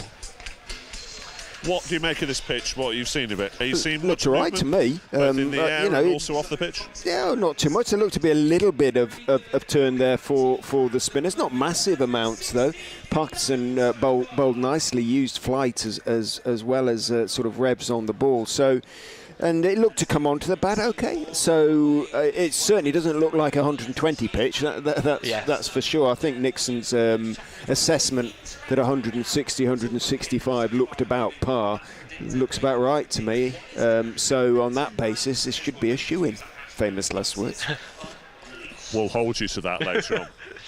Yeah, but if they don't get it, then something is desperately wrong. They've got to get this. Let's be fair, Chris. They should get 117 on a minefield, to be honest. Yeah. Really, Leicester are on a ball. They look at how we were talking this time last week when Leicestershire got 123. We criticised them heavily for that, saying it wasn't anywhere near enough runs. Remember what Paul Nixon was saying to you out on the field as well about how he wanted answers from his players, essentially, for getting 123. And we saw how easily Nottinghamshire knocked it off as well. So you have to apply the same rules, don't you? When a team gets less than that off a pitch, which, as Richard says, didn't seem to be doing a lot. Maybe a bit of spin. We saw some nice deliveries from Callum Parkinson, but not overly. It looks like it's coming on rather nicely. And so they should be able to knock this off. Was it just me? But I really like the attitude out there tonight. Yeah, I agree. I really liked Ahmed. We talked about the way that he plays his cricket. Swindles as well added a lot to me behind the stumps, and Hill out in the field adds a different dimension. Those are three really energetic and dynamic characters. I think having them on the field really helped. I like the way that Swindles was behind the stumps. We saw that stumping that he made, but he tried a few other times to catch batters out and catch them off guard. Ahmed is a really exciting player to watch, just in and around the field. He's full of energy. I think actually having Lewis Hill in the field is a little bit better too. So I was really interested to see that. The challenge actually, and now the interesting discussion comes, which is the two openers for Leicestershire, Nick Welsh and Harry Swindles, playing their first T20 of the season together, opening the batting. Well, let's see what happens, shall we? Gentlemen, many thanks indeed. Adam Whitty and Richard Ray, your commentary team, for this T20 Blast game here at the Uptonsteel County Grounding. Still glorious sunshine, I'm glad to say, down here on pitchside. Myself, Chris Edison, not quite cooking at gas mark 9. It's more like a steady simmer rather than broiling heat down here right now. We're going to look forward to tomorrow afternoon's Premiership final in a moment. Just give you some of the headlines in the rest of the day's sport. Before I do that, actually, let's just let you know what else is happening in the North group of the T20 Blast. The top two meeting down the road at Wantage. Oh, it could be a very cagey game there. Lancashire chose to bat first against Northamptonshire. 153 for 7 Lancashire after their 20 overs. In the other game, slightly contrasting scoreline, Birmingham Bears up against Nottinghamshire. Birmingham Bears finishing, and I'm sure Richard will confirm this otherwise or not, this might be the biggest score in the competition this season. 261 for 2. Sam Hain, can't believe he's never really been in England contention since he established himself at Worcestershire. 112 not out off 52 balls, 5 sixes and 12 fours. Adam Hose, believe this, 88 off 35 balls, 3 fours and 10 sixes. Amazing knocks there at Edgbaston. Elsewhere in the Blast, let's just get the other game. That was up at Chester Street. Sorry as I get out of the way of the the coaching staff. Apologies. It's the highest by 32 runs, Chris, by the way. The game between Durham and Yorkshire. Yorkshire making 201 for 5 in their 20 overs. The details there, well, basically Yorkshire crushing Durham. That's probably all you need to know. Carter Cadmore, the former Worcestershire man, of course, 48 off 37 balls. But earlier on, Adam Lyde, 81. Finn Allen, 48 himself. Right, you're up to date in terms of the other T20 Blast games. I can tell you that internationally, England smashed the world record for the highest score of one-day internationals. They posted 498 for 4 against the Netherlands in Amstelveen. This is the first, I believe, of 3 ODIs. Josh Butler, David Milan and Phil Salt with centuries, and the Netherlands comfortably beaten in that one. Final eventually going England's way by the small matter of, what was it, 230 odd runs, I think I'm right in saying. There we are, 232. It was a breeze. Leicester City have announced their headline friendly ahead of the new Premier League season. The Foxes will host Sevilla from La Liga at the King Power on Sunday the 31st of July. Kick-off for that one is at 6 o'clock. Significant transfer news in football too. Liverpool have agreed to sell Sadio Mane to Bayern Munich for a deal worth up to £35 million. Fabio Vieira has joined Arsenal from Porto for £34 million. And Tottenham have signed Yves Bissouma from Brighton for an undisclosed fee. Sad news as well from the Birmingham Classic Tennis. Excuse me, as we build up towards Wimbledon, of course, and Leicestershire's Katie Bolter is out, but no disgrace, losing in the quarterfinals to the 2019 Wimbledon champion Simona Halep.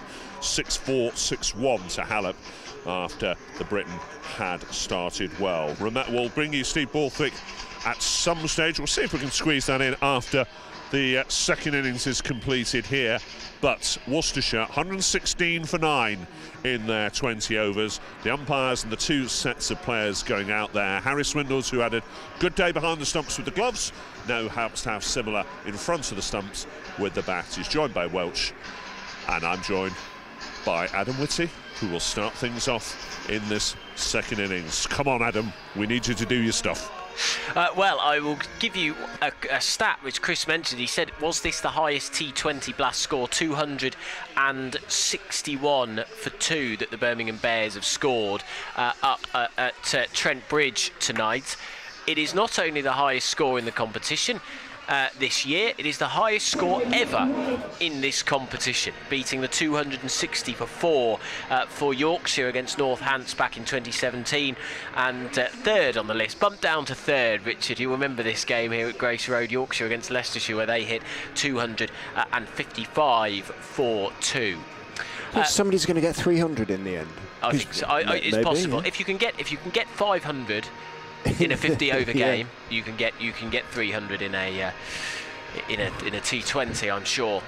If somebody can probably get upwards of, if somebody faces a full 60 deliveries, 60-70 deliveries, and is on form, 150. You can get easily 150. Something else then. Anyway. Well, we've got a different proposition on here. Leicestershire needing 117 to win to beat Worcestershire. The first delivery will be bowled by Baker, who comes in and bowls his slow left arm finger spin, and there is no run. Welsh then opening. This new pair of openers for the Foxes, Welsh and Swindles. Baker bowls, back goes Welsh and is beaten outside off stump, went to cut, and it goes above the bat into the hands of Roderick. Big tall man, Baker. Good a lot of bounce. Nice bit of flight with that action too. He runs away from us up to the wicket, tosses this one up, and it's a leading edge somewhat, but he's got plenty of it. Welsh, 4 runs over cover for 4 runs. He made room for himself nicely.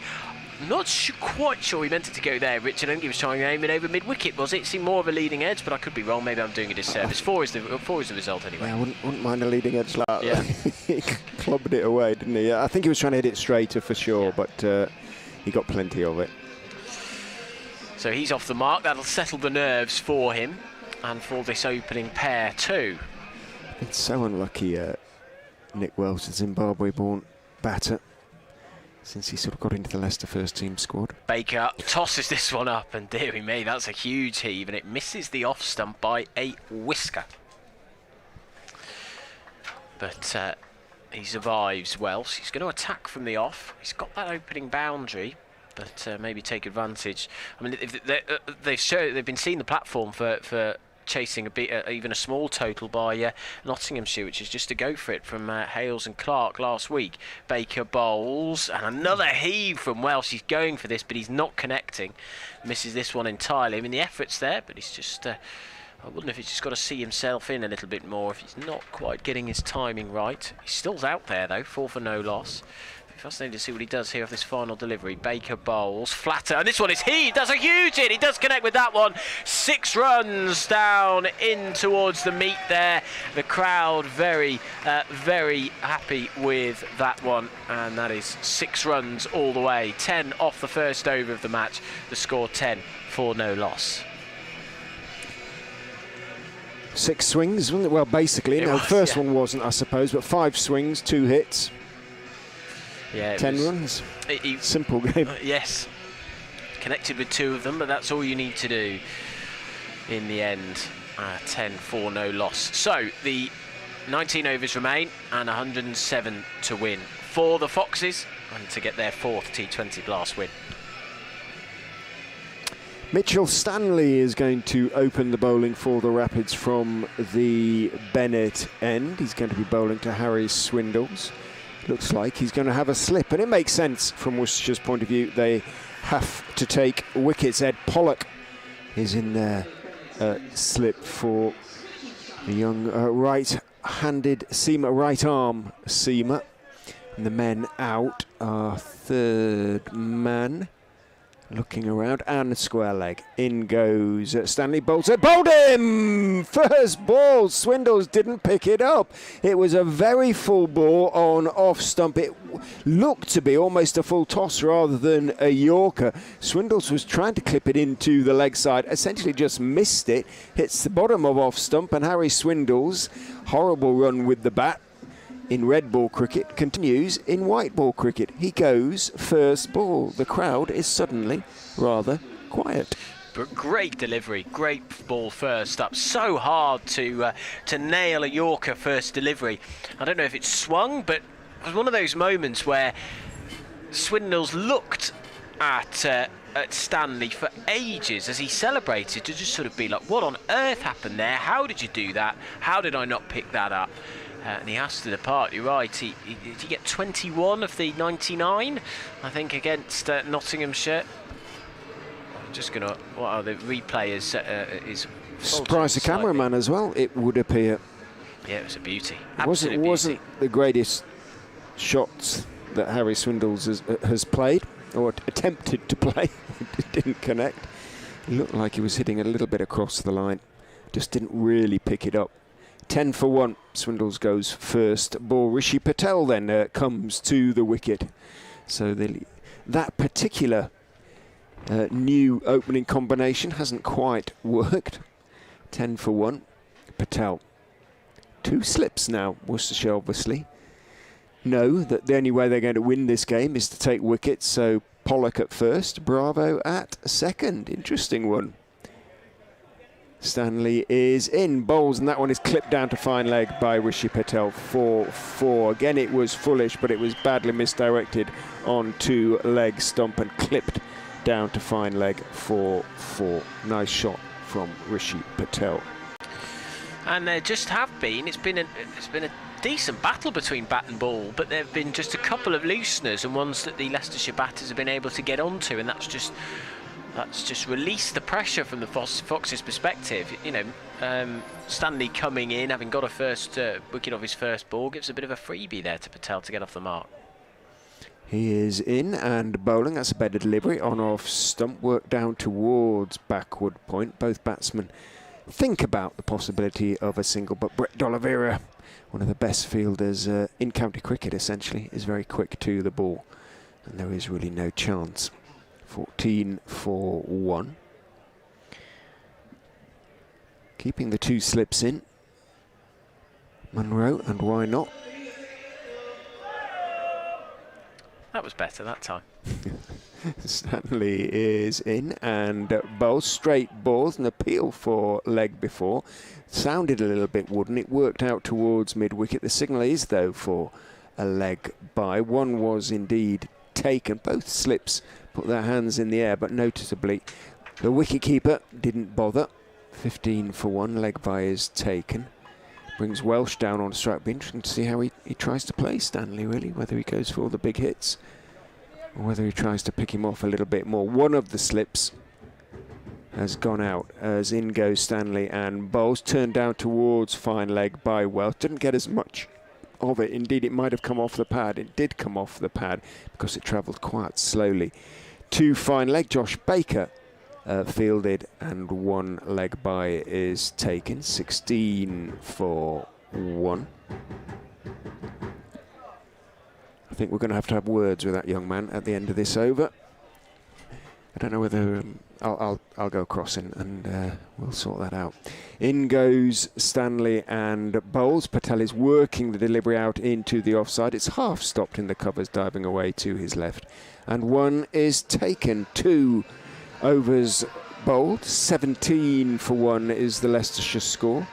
18 for 2 was the Worcestershire score. Work to do. BBC Radio Leicester, you're listening live to our coverage of the T20 Blast as the Leicestershire Foxes are playing the Worcestershire Rapids. They are chasing 117 to win. They're 17 for 1, so the maths is not a tricky proposition, is it? 100 to win for them off 18 overs. The required run rate at 5.6. They're going at a rather healthy 8.5 at the moment. So to continue, or to bowl for the first time, will be Pat Brown at this near end, the pavilion end, as the first ball is cut down to, well, aiming for third man, but it's well fielded by backward point, running around, diving to their left and palm down to stop the run. Patel wanted it, and even though it was misfielded slightly, Welsh decided against it. So Brown, tall man, with black hair, Worcestershire all in black with flashes of blue across their kit. Very elbowy action as Brown gathers speed and bowls Patel. That was a big heave on a straight delivery. Not a good shot from Patel. I think he thought he saw it and it was in the slot, but he missed it entirely, lifted his head far too much, and his off stump is back. And the bails are off. Well, this is an interesting start. Leicestershire coming out of the blocks quite quickly, but have lost 2 early wickets in their pursuit of 117. They're 17 for 2. They can't, can they? I'm not contemplating that at the moment. But the ball didn't do anything, did it? I'm just looking at the replay. Just angled in slightly from Brown. Just a big swing and a miss from Rishi Patel. 5 off 6 balls. Well, they're going for their shots. And they too have lost 2 quick wickets, but it only needs one batter to come off, doesn't it, essentially, when you're chasing a score as low as 117. They need someone to get 40. But, yeah, exactly. 30 or 40, and then it's kind of game over. Well, should be. Will it be Aaron Lilly who comes to the wicket to replace Rishi Patel? Well, Aaron Lilly is the kind of example of the batter that you would just want to have a good day. If he has a good day, this is game over as sharpish. He is their big hitter. He's the man in the team to hit the ball to all corners of this ground. This innings has started in a slightly faltering way. The runs have been fine. As Brown runs away from us now, up to the wicket and bowls, and that's clipped away. That's a lovely time shot. He might get 4 for that, Lilly. The chase is on, down towards the boundary, and it beats them.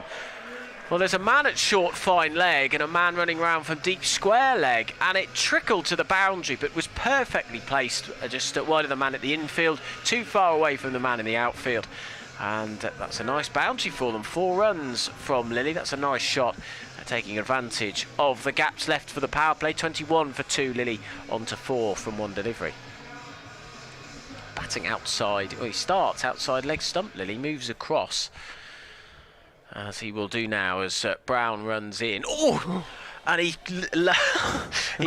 cuts into the ground. That must have landed inches in front of his stumps. Yeah, it was a late cut. Over them? It's yeah, astonishing. That went straight down. You hardly ever see that, do you? We'll just see that shot again. It was bold, and Lilly made room for himself. Tried to play it late behind on the offside and hit it straight back into the ground. And as you say, Richard, must have gone back over the stumps. Must have missed them by a whisker. Brown then starts like a sprinter, bends down and then leans back as Lilly drives him with no foot movement at all. Gets enough on it but doesn't time it well at all and falls over on his way. He's lying flat on his back, his legs and arms spread eagled, but he gets a single. Very polite of Pat Brown to offer him a hand and then give him the bat. I didn't see what happened there. Did he slip or something? I was watching. I think so. I don't think Brown tripped him or anything. I was watching the fielder out at deep point who collected that. So 22 for 2 is the score. 95 to win for the Foxes with the floodlights on a glorious evening here in Leicester. Houses over there, just looking with a view of the ground. They've got their windows open, the balconies out, and the they've converted their attic so that they can watch the cricket. Lovely sight there. The hospitality boxes on the far side of the ground, nice and full. As Brown, his hair bobbing as he runs in now, bowls a slower bouncer which is cut away and finds the gap. They might get 2 here if they fancy it. If they do run 3 for 2, they're testing the arm and they win the race quite comfortably. That was a decisive call from Welsh to run back, and he is 12 from 8. The Foxes are 24 for 2. And they need 93 to win from the remaining 17 overs to beat the Worcestershire Rapids in this T20 Blast game at Grace Road. Worcester at this stage were 25 for 2, so nothing in it at the moment, but Leicestershire did keep on picking up wickets. And they've been more consistent in the run scoring. What that of that 25, all 15 of them came from the first over, didn't they, Richard? They have gone nicely, pretty much at 8 every over, have they? 10, 7 and 10, 7 and 7. Well, Mitchell Stanley is being taken off. Josh Baker, who was the least successful of the Worcestershire bowlers so far, his first over went for 10. He's going to come back on at the Bennett end with a long on. An attempted switch hit by Lilly down towards mid-wicket. Had there been a deep mid-wicket, would have been a simple catch. There wasn't a deep mid-wicket, so his reverse, his switch hit, wasn't really even a sweep, was it? Almost a sort of pick-up from outside. Well, he made it into off stump. It was leg stump. Worked quite nicely, but it was a little bit risky. Got away with it. Picks up 4, moves on to 9. Baker is in again and bowls. He's going to try it again, and no, he's not bowled, although the bails are off. They are taken off by Gareth Roderick. He attempted the reverse hit, missed it by a yard. Roderick, for form's sake as much as anything, took the bails off with the ball in his right glove. He's putting the bails back on himself, saving Nick Cook the job, but it was a kind of a reaction to the shot as much as he looked disgusted, Gareth Roderick there. And Lilly gets away with it.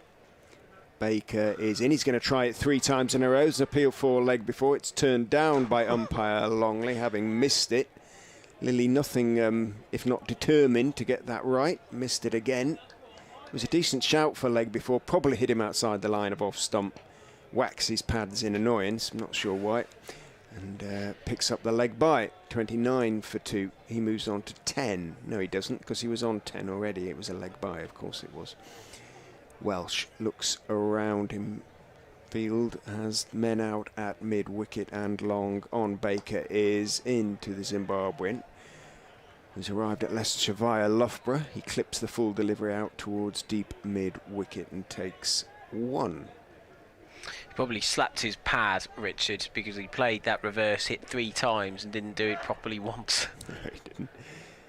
Will he try it again? No, he's going to drive in the air, but successfully over extra cover, bounces twice, runs into the covers underneath the electronic scoreboard. It is a shortish boundary out there, picked it up quite nicely, didn't try and overhit it, stroked it aerially, but stroked it and got plenty of it, Aaron Lilly, and picks up 4, moves on to 13, 34 for 2. Baker continues rather to leak runs, 19 off his 2 overs so far. Bowls fuller and quicker to Lilly, who clips it firmly out towards wide long on, who comes in to meet the ball, takes 1. So 20 off 2 for Josh Baker. Hasn't worked for him. Worcestershire, I'm sure, will go somewhere else. 35 for 2 after 4.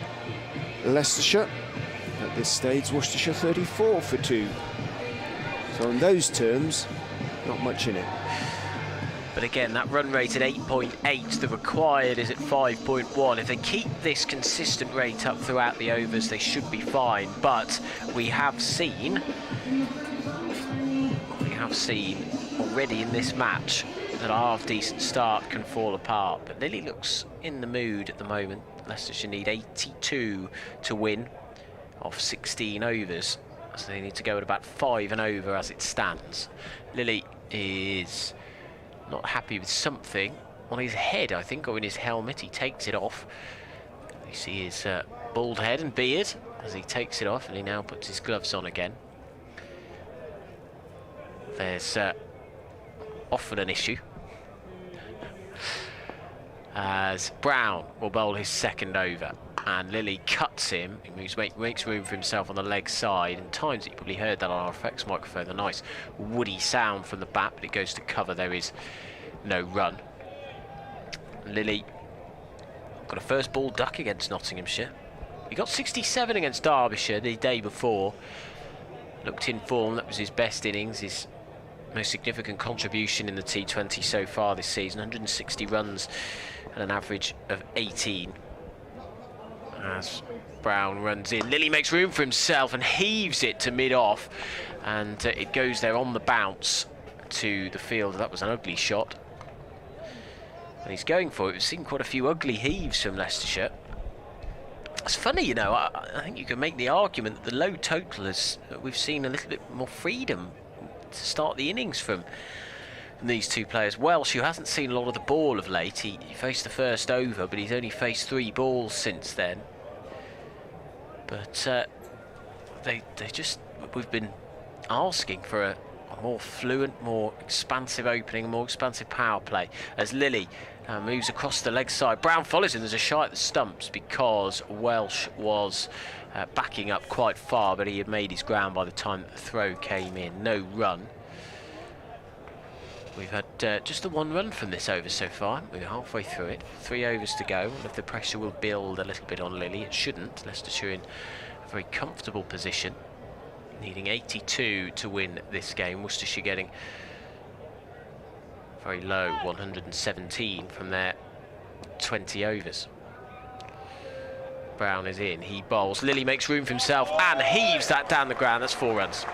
Along the ground, and he's been moving out over to the leg side with every ball. Brown has followed him with every ball, but this time Lilly just found the space to open his body up and baseball style whack it down the ground for 4 runs, and that does relieve the pressure. Again, that's 5 off the over. That's as many as they need. Just a couple of singles to end the over perhaps, and they'll be very happy with themselves, but we'll see what happens. That's not really Lilly's style. He's 18 of 12 deliveries. Brown runs away from us now, and again Lilly makes room for himself, and again Brown follows him, and they're going to go for 2 here. They probably should to deep mid-wicket. They are going to come through for the second, and they make it comfortably, and Brown very nonchalantly offers up his right arm to try and stop the ball as it bounces. It drops off, takes all the pace off it, it's fielded. That way, the poorest of the 3, I would say, Richard. Yeah. They've done it. Not really concentrating, the crowd at the moment, are they? They're a bit sort of not, I don't know really, they're not completely involved in a funny sort of way. They're waiting for some big hits, possibly. We've seen a bit of that from Lilly, who's 20 not out and facing the final ball of this over, and this one is clipped round the corner. It bounces, it's fielded by the man round there at deep square leg. It was never going to be in danger of a catch. The man is too square for that, but I did wonder whether it might go for a 4. It didn't. End of the over. 8 off it. That will do nicely for Leicestershire. Their run rate down at exactly 5. 76 to win for the Foxes under sunny skies on a glorious evening here in Leicester. The Foxes 42 for 2. And, as I suggested, Baker, having proven rather expensive, is being taken back out of the attack. So he's going to stay down here at short fine leg. Mitchell Stanley is going to come back on from the Bennett end. Apparently he rejoices in the nickname Lurch. Mitchell Stanley is a tall young man. You can just about see it. Sort of wide shoulders, slightly heavily built. Reminds me in that respect of someone like Luke Fletcher. So that sort of bowler at this stage, a little bit quicker than Fletcher, but perhaps a little less canny, understandably. Last over of the power play, 1 for 5 from his first over, so 2 men out at square leg and backward point just in front of the meet. No slips now as he comes in and bowls to Lilly, tucks him up a little bit, drops down towards Silly Point. Stanley hurtles down the pitch, but Welch had already called Lilly through for what proves to be a fairly comfortable single. Lilly again sort of takes his gloves off and fiddles with his bat handle. He's forever doing it, as long as he doesn't hold things up. So was that deliberate, do you think, from Lilly? He almost stopped the ball dead and was called through. No, I think it sort of hit him really as much as any. I think he was trying to get something on it. Came off a bit of bat and a bit of pad. And there's a baseball term for that, isn't there, where you just let it hit the bat and it drops and then you run to first. Bunt. I thought it was bunt, but I thought that didn't sound right. Stanley is in to Welsh, who steps right across to the offside and tries to ramp it down the leg side. Hits the bottom of the bat, kind of drops at his feet and trickles down towards the wicket-keeper. Doesn't get that far. They're probably trying a bit too hard here, the Foxes. So few runs needed. I think some fairly ordinary shots here. There is a gap at point. He could just play it through point and take one, should he wish. That delivery wide outside off stump. There is a gap at square leg. Try and get it through there. Stanley is in to Welsh, who takes look like a leading edge, may have come off the pad. It bounces down towards short third man. It did come off the bat. It was a leading edge, then he was trying to play it into the leg side. Cross to the right it went. Ali was the fielder, one taken. There's movement there for these Worcestershire bowlers. It's not straightforward for the Foxes. 44 for 2. Coming towards the end of the power play. 3 balls left in it. Stanley is in to Lilly, who's jumping up on his toes, dabbing it out to that point position. Means that D'Oliveira has to run across to his left to field, and the comfortable single is taken. That's all they need to do. 45 for 2. Lilly 23 off 16. Welsh 14 off 11, both scoring at more than they need to in terms of their run rate.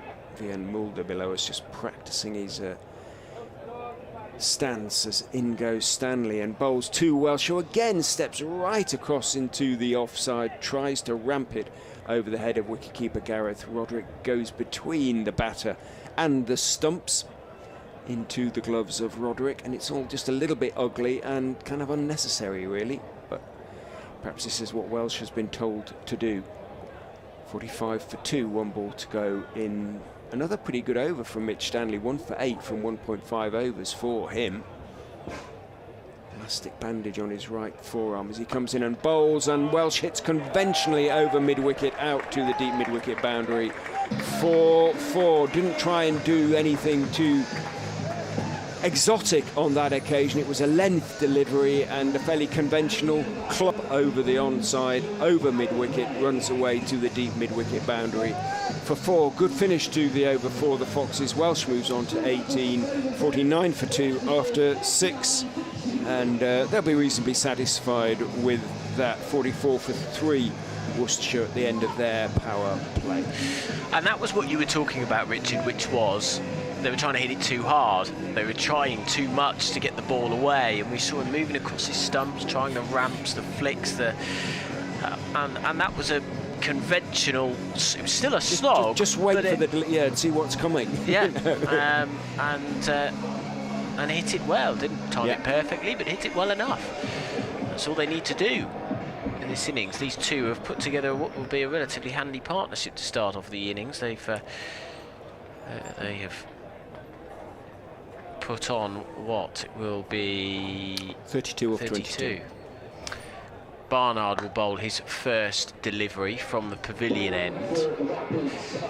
So 50 for 2, the 50 up for the Foxes. Lilly with the single, so he moves on to 24 I should say. The scoreboard just updating.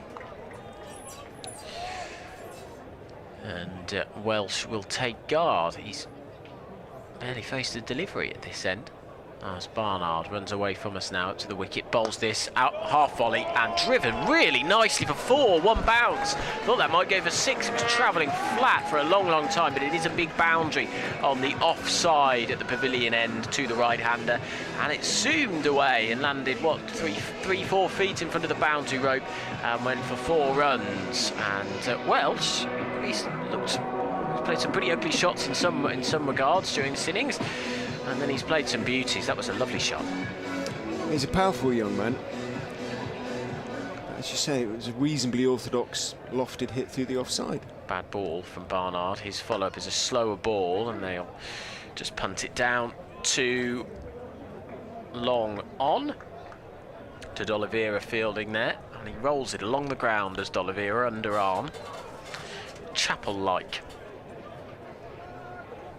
As Barnard has the ball in his left hand. He's a big, tall, thin man, and off a relatively long run up, he picks up pace now, and there's a late cut down towards the short third man from Lilly, and Welsh was quick to it and scampered through to the striker's end for another single. 56 for 2, so 61. The Foxes nearly halfway there at 7 overs.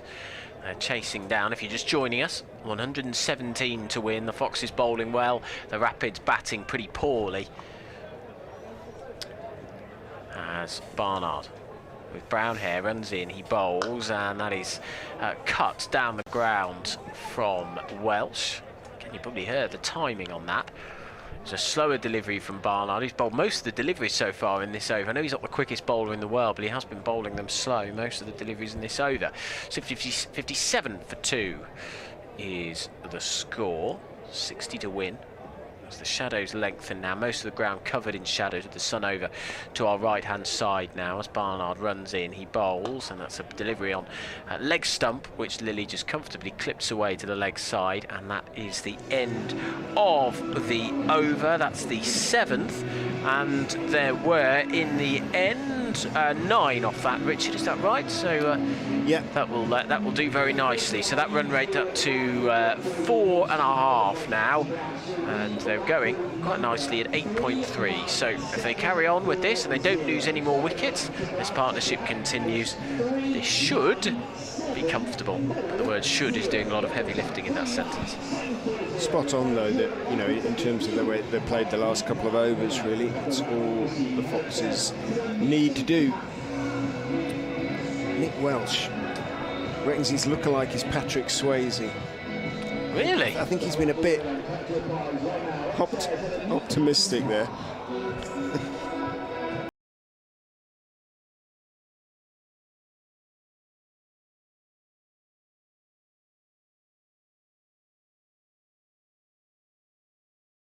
Off 16 for Nick Welsh, slightly open stance as Dwayne Bravo comes in and bowls around the wicket to him. He's no idea where that has gone. It's a full delivery, almost a Yorker, tries to sort of drive it away. Thick inside edge, goes sort of behind him down towards backward square, looks around him wildly for a minute. Is called through by... That was Lilly, actually, wasn't it? That was Lilly who played that shot. That was a very Lilly-like shot, and it's like called through by Welsh. Like a sieve shot, that, between the legs. Not meant, though. That was the difference. Stance not dissimilar, although Welsh the slightly shorter. In goes Bravo and bowls a slow full toss down the leg side. It was his attempted slower ball. He got it horribly wrong. His hands went up to his head straight away. He was lucky Welsh didn't get anything on that.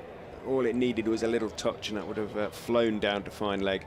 For 4, he missed it. Wide is signalled nonetheless. 60 for 2. Just not happening for Worcestershire at the moment. They just look a little bit now like a side that's kind of going through the motions. They did a bit when they were batting. Stanley has bowled well thus far. Bravo is in, bowls full, is driven hard by Welsh out towards long off, mid-off, scrambles across, I think that's Munro out there, and makes the stop, slides to his right on the edge of the circle. Welsh takes a single, moves on to 25, 61 for 2, well over halfway. The Foxes already towards their target of 117, 56 now needed. Bravo persisting with this sort of round the wicket attack, comes in and bowls a bouncer, and Lilly goes back, tries to ramp it over the head of Gareth Roderick, doesn't get anything on it. 61 for 2 remains a score. The sun descends towards, well, the back of the stand behind the pub away to our right up here atop the pavilion. Still plenty of it around though. Floodlights, of course, have to be on from the beginning of the game. Still have not remotely taken effect as Bravo is in, bowls that slower ball, rolls his fingers across the seam. Gently towards leg stump it goes, clipped out there by Aaron Lilly down towards deep backward square, and 1 is taken. 62 for 2. The manual scoreboard illuminated beautifully by the late evening sunshine. Everybody in front of the Geary bar has their hands shading their eyes out there as they peer across the ground. Bravo is in to Welsh, bowls on off stump. Welsh waits for it, dabs it down towards wide third. There should be a comfortable second. There is a comfortable second running around the boundary Down there, the fielder has a lot of ground to make up to the ball by the time he gets there. 2 easily taken, 64 for 2. 6 off the over, job done already. 1 ball to go.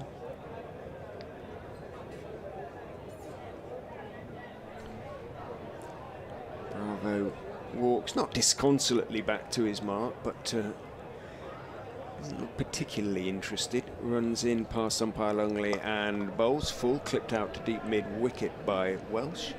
And again, the single is taken.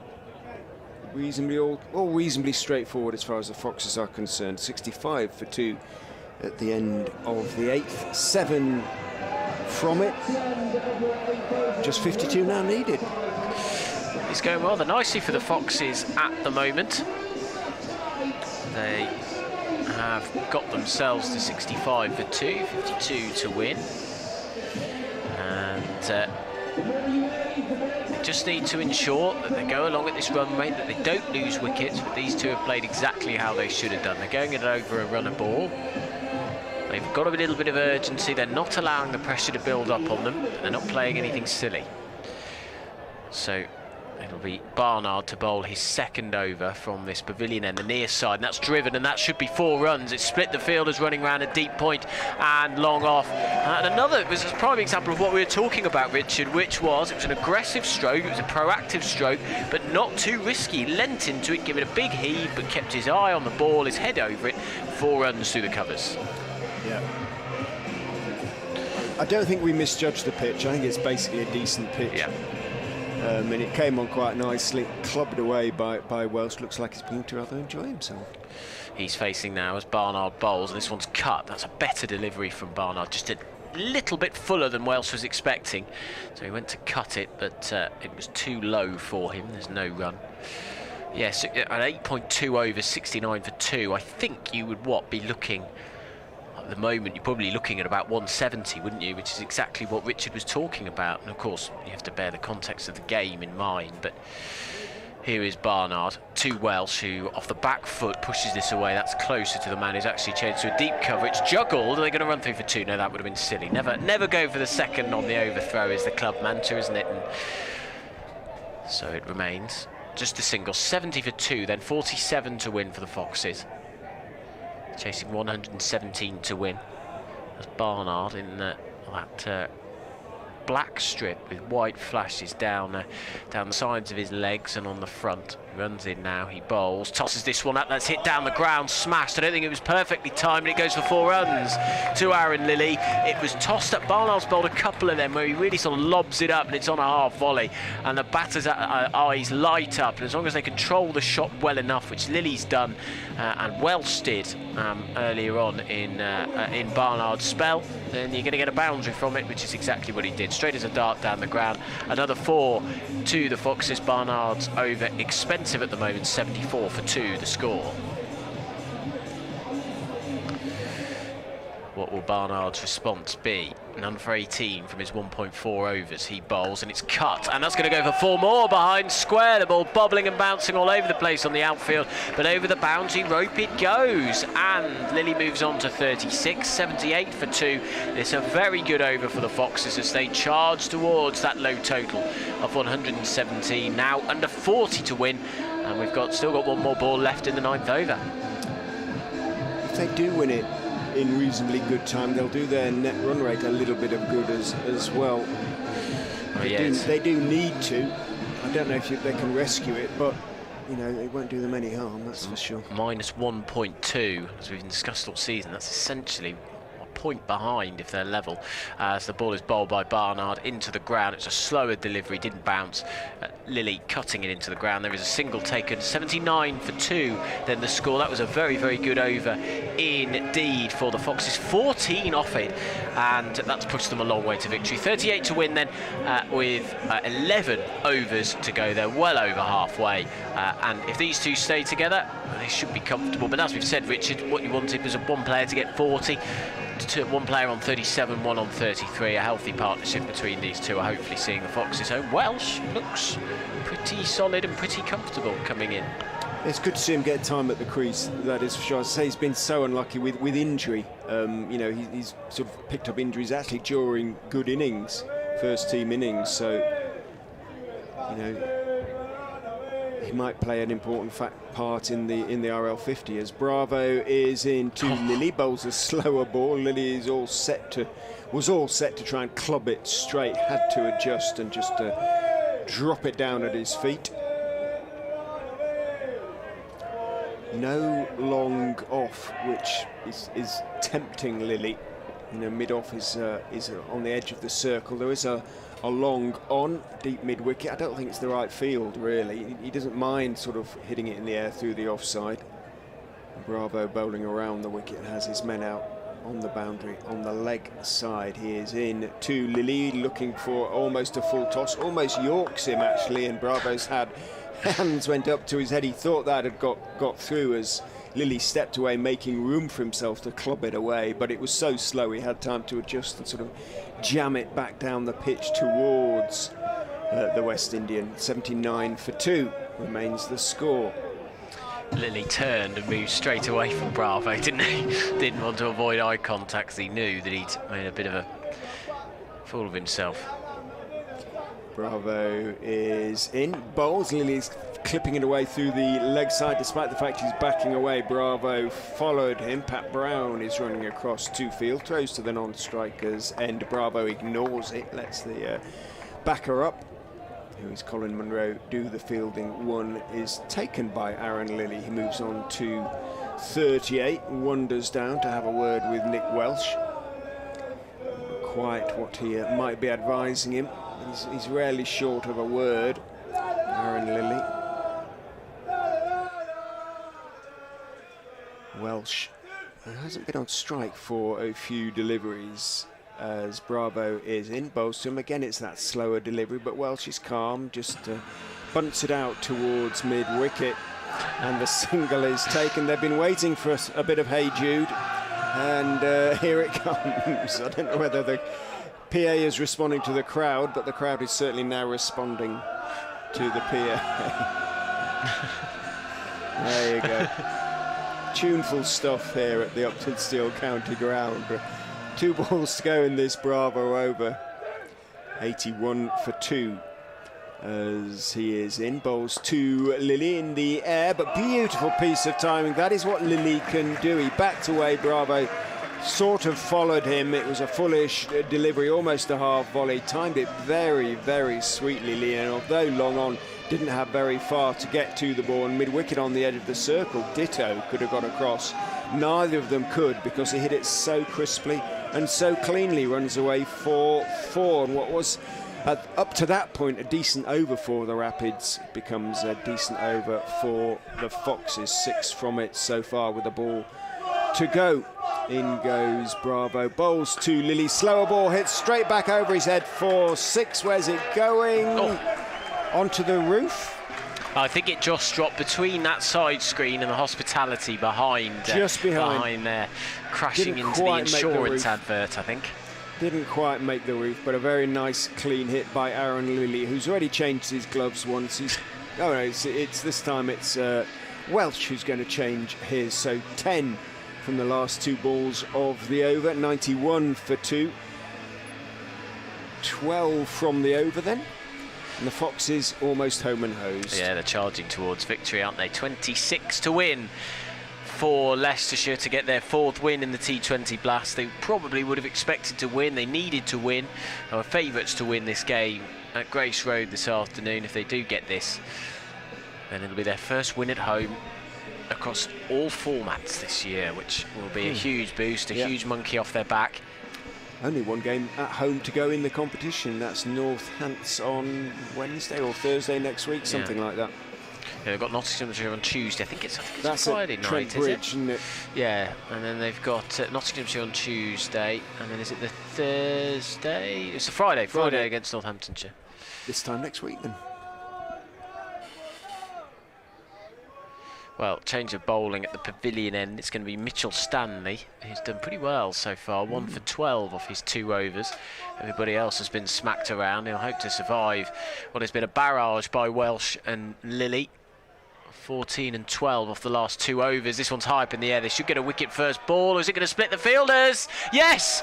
It lands 2 metres in front of the man rushing round from deep square leg. It was hit high up in the air from the pull shot from Welsh. He's got away with one there. Perfectly placed, some might say.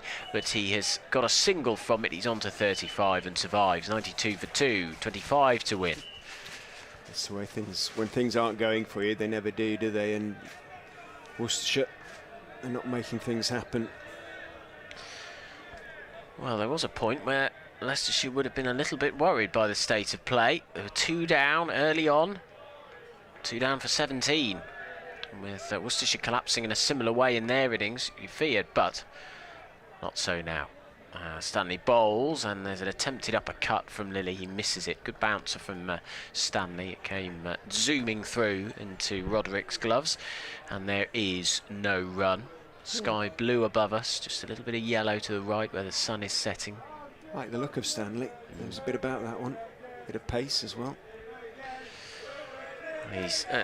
He's 1 for 12. 1 for 13, I should say, off his overs. He's gone at 6. Brown's gone at 7. Everybody else going at around 10 and over.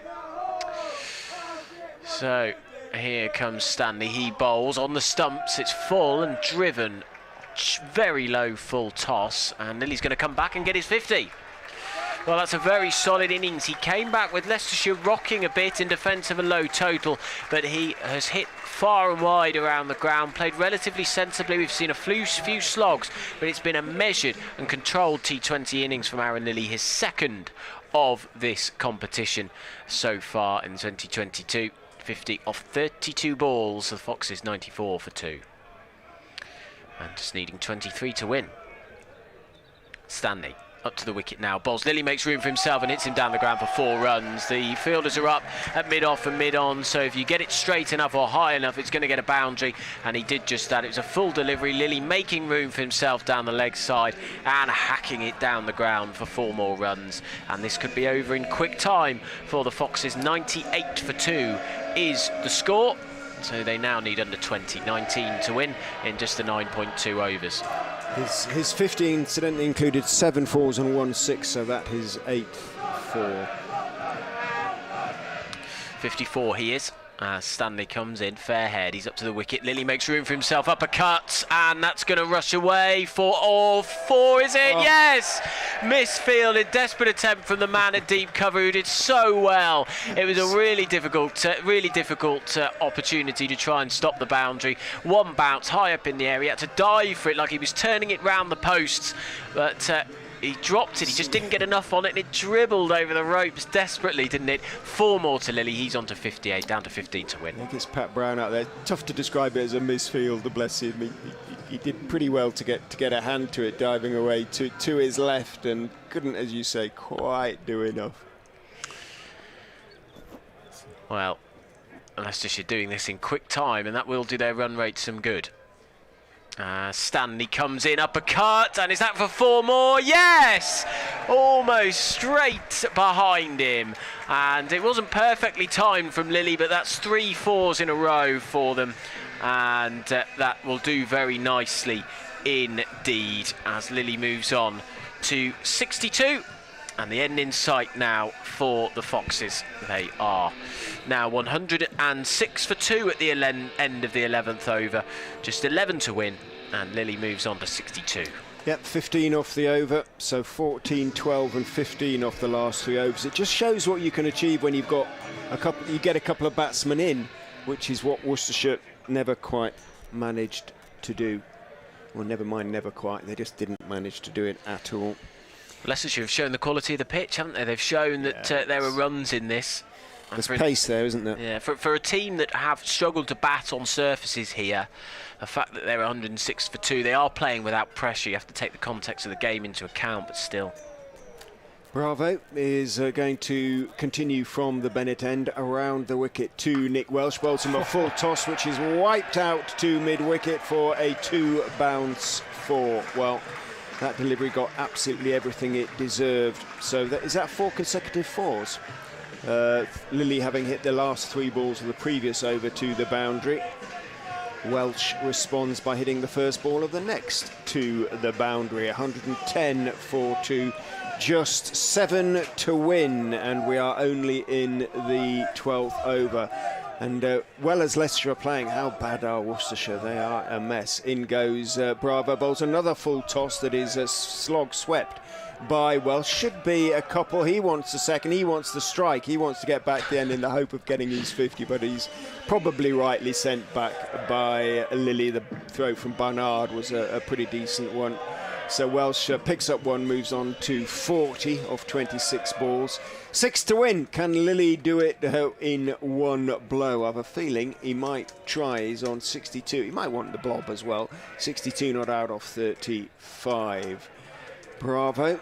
None for 24 from 2.2. In he goes. Bowls to Aaron Lilly, who steps back, makes room. Pushed across him by Bravo, full toss just outside off stump, almost Yorker length outside off stump. The reaching Lilly manages to get a bat on it and squeeze it towards point. Brett D'Oliveira picks up one, is taken. Lilly moves on to 63, 112 for 2.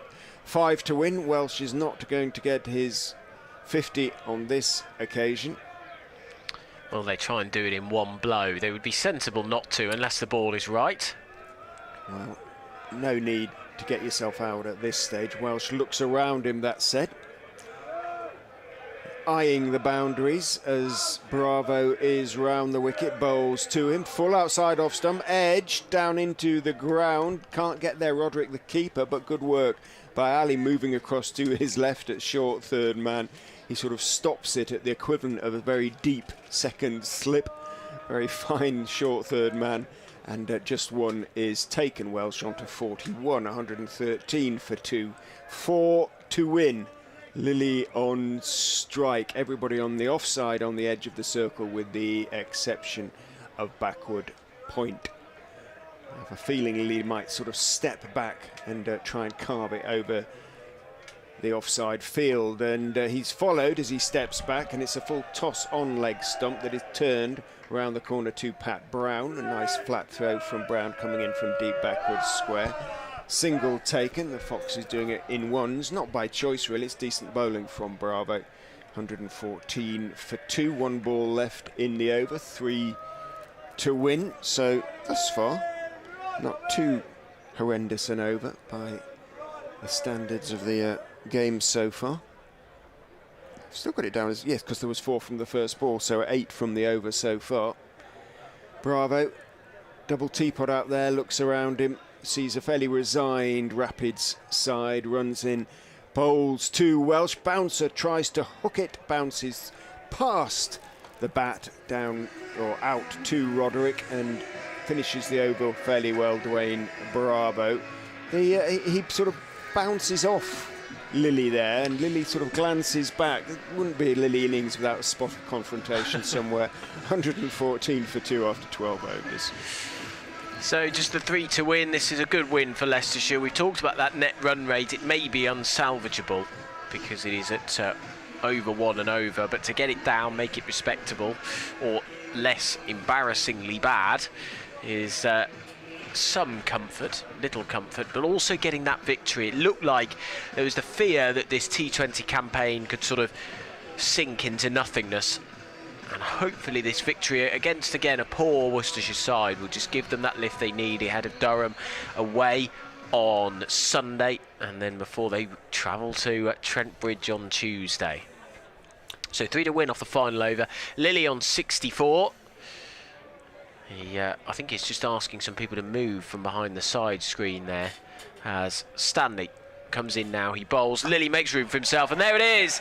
He hits it high over cover, cuts it away, and there's 4 runs to Leicestershire. There's a big hug between Welsh and Lilly. That's a great partnership between those two. They have put on 101. That 4 bringing up the 100 partnership, as well as sealing victory. Those two have played beautifully. Lilly on 68 off 38 deliveries, and Welsh 41 off 28.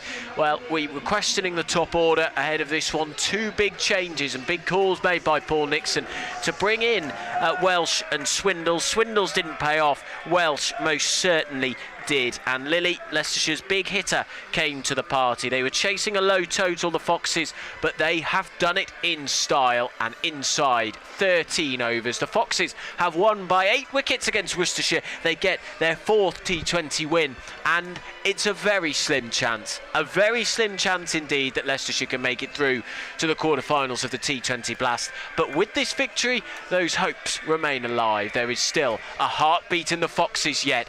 That is the end of the game. The Foxes have beaten the Worcestershire Rapids by 8 wickets here at Grace Road. And after all, as they always say about these things, you've still got to be in it to win it, Leicestershire. Still in there scrapping, Richard. Yeah, you know, this was a game they should have won.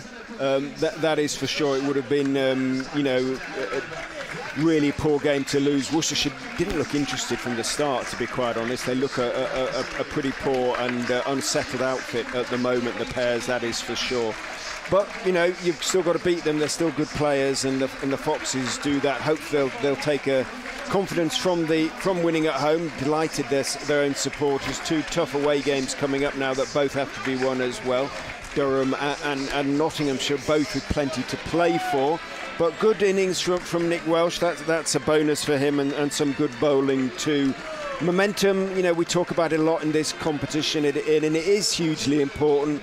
You do tend to win or lose games in sort of clumps, and if they can put together a little bit of a run, well, you know, if they do happen to somehow win at Durham and then Nottinghamshire, games against Northampton at the end, and then Yorkshire to come, you never quite know. Odds still very much against them, but as I say, they're still in it. Just a thought on not necessarily Aaron Lilly, because we know we've seen him play quality innings in this competition this year, but a thought on Welsh, because I thought he really added something tonight. Yeah, I agree. I think